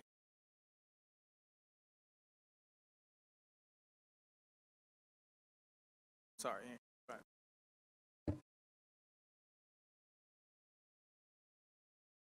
Motion passes unanimously. Okay, thank you very much. Item number 16, pulled by Councilman Sanchez. Sir, you're recognized. This is concerning the alcohol beverage sales location restrictions. I have no problem with amending it from the 500 to 1,000 feet. What I will ask for is that we make sure that we're not destroying opportunities for West Side neighborhoods to have our bodeguitas. So on page 4 of the attachment, I think it's the second attachment, page 4 of 7, subsection B, it says establishments containing 10,000 square feet or more, including but not limited to supermarkets and grocery stores, drugstores which do not sell alcoholic beverages as the principal business are exempt from the locational restrictions. So all I would do is I would amend establishment and then red line strike containing 1,000 square feet or more, and put establishments which do not sell alcoholic beverages as the principal business are exempt from the locational restrictions. What that means is that if a small 2,000 square foot market opens up on the west side, like they do, that sells primarily bread, tortillas, food staples, and then has a small liquor cabinet where they sell alcohol, that not be restricted if it's within 1,000 feet of a sensitive use. And then the reason for that is because on the west side, we have all these bodeguitas that are on the corner of a neighborhood. There are no major grocery stores between 5th and Baseline. There's close to 20,000 houses there without a major grocery store in that corridor. A lot of these little markets, they're 2,000, 3,000 square feet, and they don't primarily sell alcohol. They're selling bread, tortillas, beans, and rice, and it's what supplements the people who live there. And so I just want to make sure that we don't have the adverse effect of preventing these small bodeguitas from opening up on the west side. And again, these would still preclude liquor stores from opening up within 1,000 feet. It just wouldn't prevent a little small bodeguita grocery store from opening up in these neighborhoods. So I'm asking for that amendment. That would be my motion. The whole reason I brought this forward is I totally hear what you're saying about that's not their primary. The reality is the people going in there coming out of the store, more likely than not, in those little tiny stores, it's nothing against the store owner. It's a canned beer in a paper bag around the school, around the rehab, around the church. And so this is not existing. It impacts newly ones. When we talk about the west side, man, it's kind of offensive to hear you say that because it feels like you're not really taking into account what the reality is of growing up in this city, man. Like, that's what it's been. Walking to school every day, it's all I see. I love the store owner. But then the guy right behind me, I'm buying a Snickers, he's buying a tall can. That's just what it is. So that's why I feel you, but no way. Well, I grew up in these neighborhoods too. I live the house I own is a couple doors down from the house I grew up in. And I know this is the stores that my parents sent me off to. This is where my dad would go get Mexican bread in the morning on the weekends. Yeah, I don't think there's much else for me to say. I'm just ready to cast my vote. Councilman Charette, for clarity, you're seconding what motion?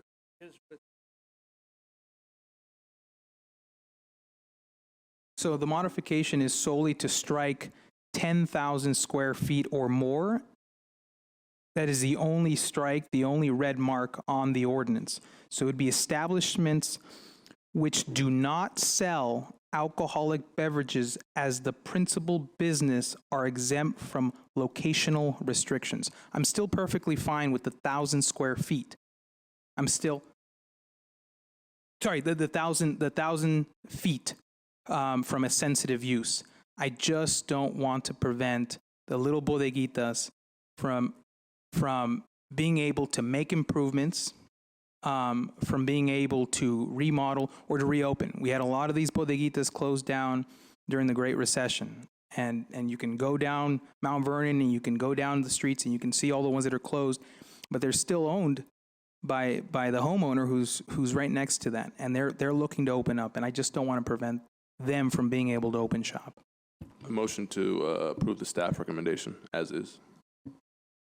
Second.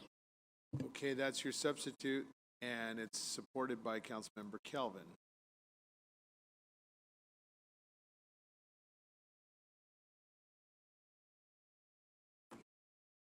Yeah, you vote. Let's vote on the substitute motion because it was introduced as a substitute, even though it recognizes the floor motion.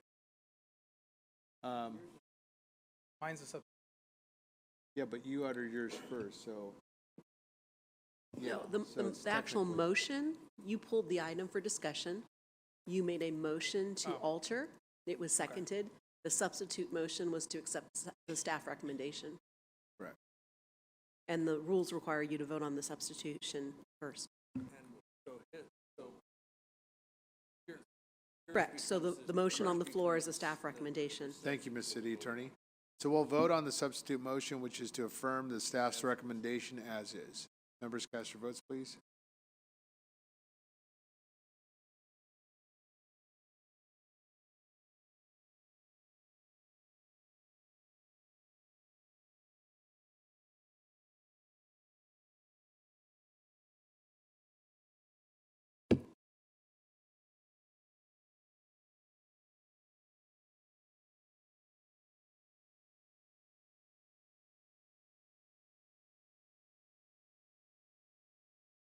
Councilmember Sanchez? I voted. It shows up here as I voted. Do you want me to show you the screen? Can I get your voice vote? No.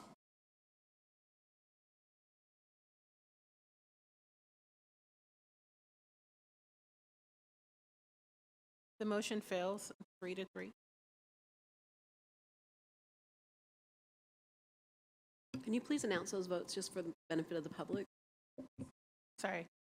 The three yeses, or three in favor are Councilmember Reynoso, Councilmember Calvin, and Councilmember Alexander. 3 noes are Councilmember Sanchez, Mayor Pro Tem, and Councilmember Charette. The charter affords me to tie break. However, I want consensus from our council members, and with the absence of Councilmember Barra, I think this item should be set back to council. I think that would be my direction is let's allow the full council to make this important decision. For right now, it's the issue is moot. It doesn't pass it's tied. But I would request that staff bring it back at a next council meeting, and let's have full deliberation by council members. Ms. City Attorney? You did vote on the original, he wants to vote on the original motion, because the original motion's on the floor. Substitute motion didn't pass, but you have the original motion.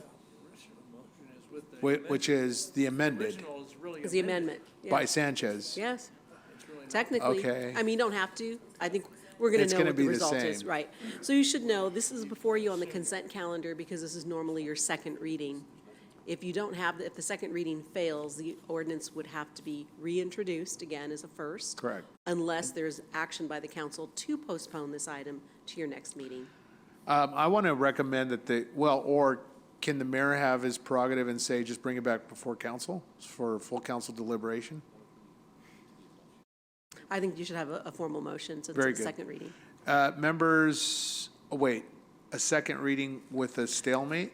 Well, I don't because understand. what I'm trying to say is this appeared on your consent calendar, right? Yeah. Because it's a second reading. It was introduced. Oh, correct. And it's your second reading. If the second reading just fails. Right. Then the ordinance fails, and someday it would have to be brought back to you with a new first reading. Okay. Well, Or if then- you take action to postpone it, then we can put it back on the agenda as a second reading when we have a full council present. Then I move that we postpone it. Correct. But the motion has already been taken. There's still Right. an original motion that needs to be voted on, doesn't it? Well, maybe we'll convince someone between now and the vote. It probably won't change, but we can't assume that. That's not right. Chair, if you want to just exercise the first motion, that would be the proper thing to do, is to vote on your first motion. Okay. Members cast your vote on the substitute motion. Nope. on No, the fir- first motion by That's right. Sanchez was Which is to supported offer by Charette. amendments. Motion. Right. Okay. But just for the record, I don't know how we get things so complicated at 10:30 in the evening here, but if you make substantive changes to this ordinance, it has to return to you as a first reading, right? Because the law says that if you make a change other than a clerical change to an ordinance, it has to come back. So if the original motion passes, then it would come back to you to be reintroduced as a first reading. It's two items. We vote on it, it gets approved, it comes for a second reading, and that's it. Can you want to just take the vote on that original motion? All right, let's take the vote on the substitute motion, the original motion, which was amended by Sanchez and Charette. Members, cast your votes. Can we take a voice vote for this one? Councilmember Sanchez? Yes. Mayor Pro Tem? Yes. Councilmember Charette? Councilmember Reynoso? No. Councilmember Calvin? No. Councilmember Alexander? Nay. Motion fails.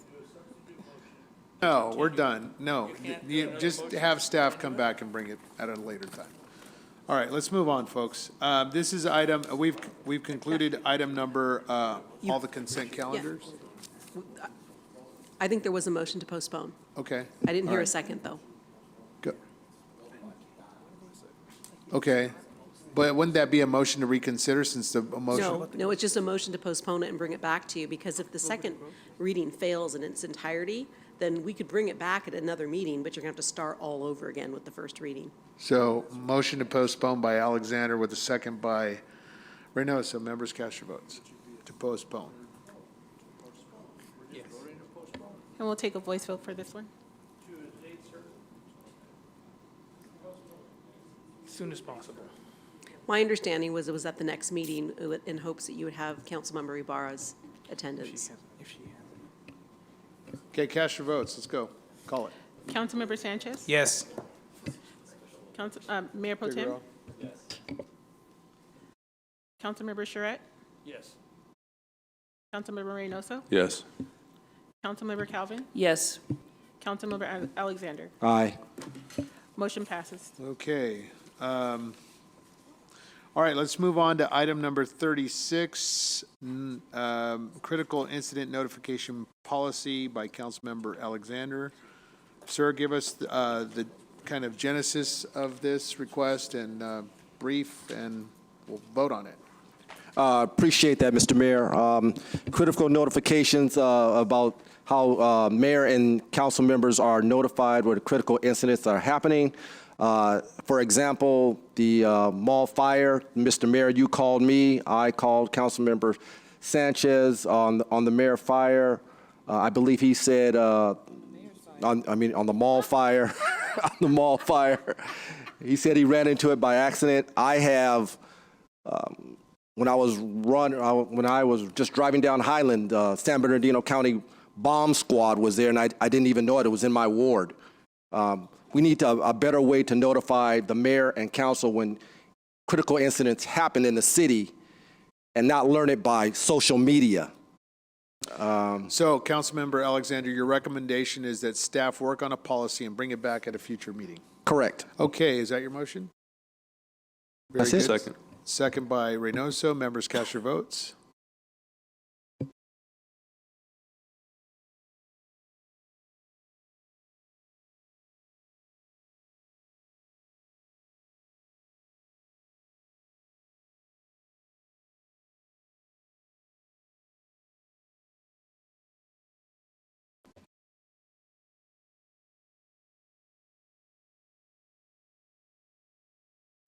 Motion passes unanimously. Okay, very good. Item number 37 is a modernization of the procurement policy and procedures.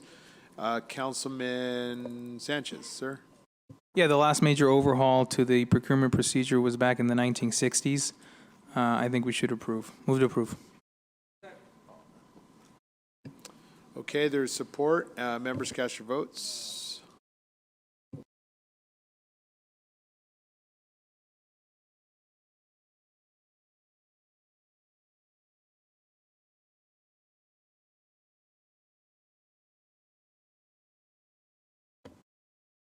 The motion passes unanimously.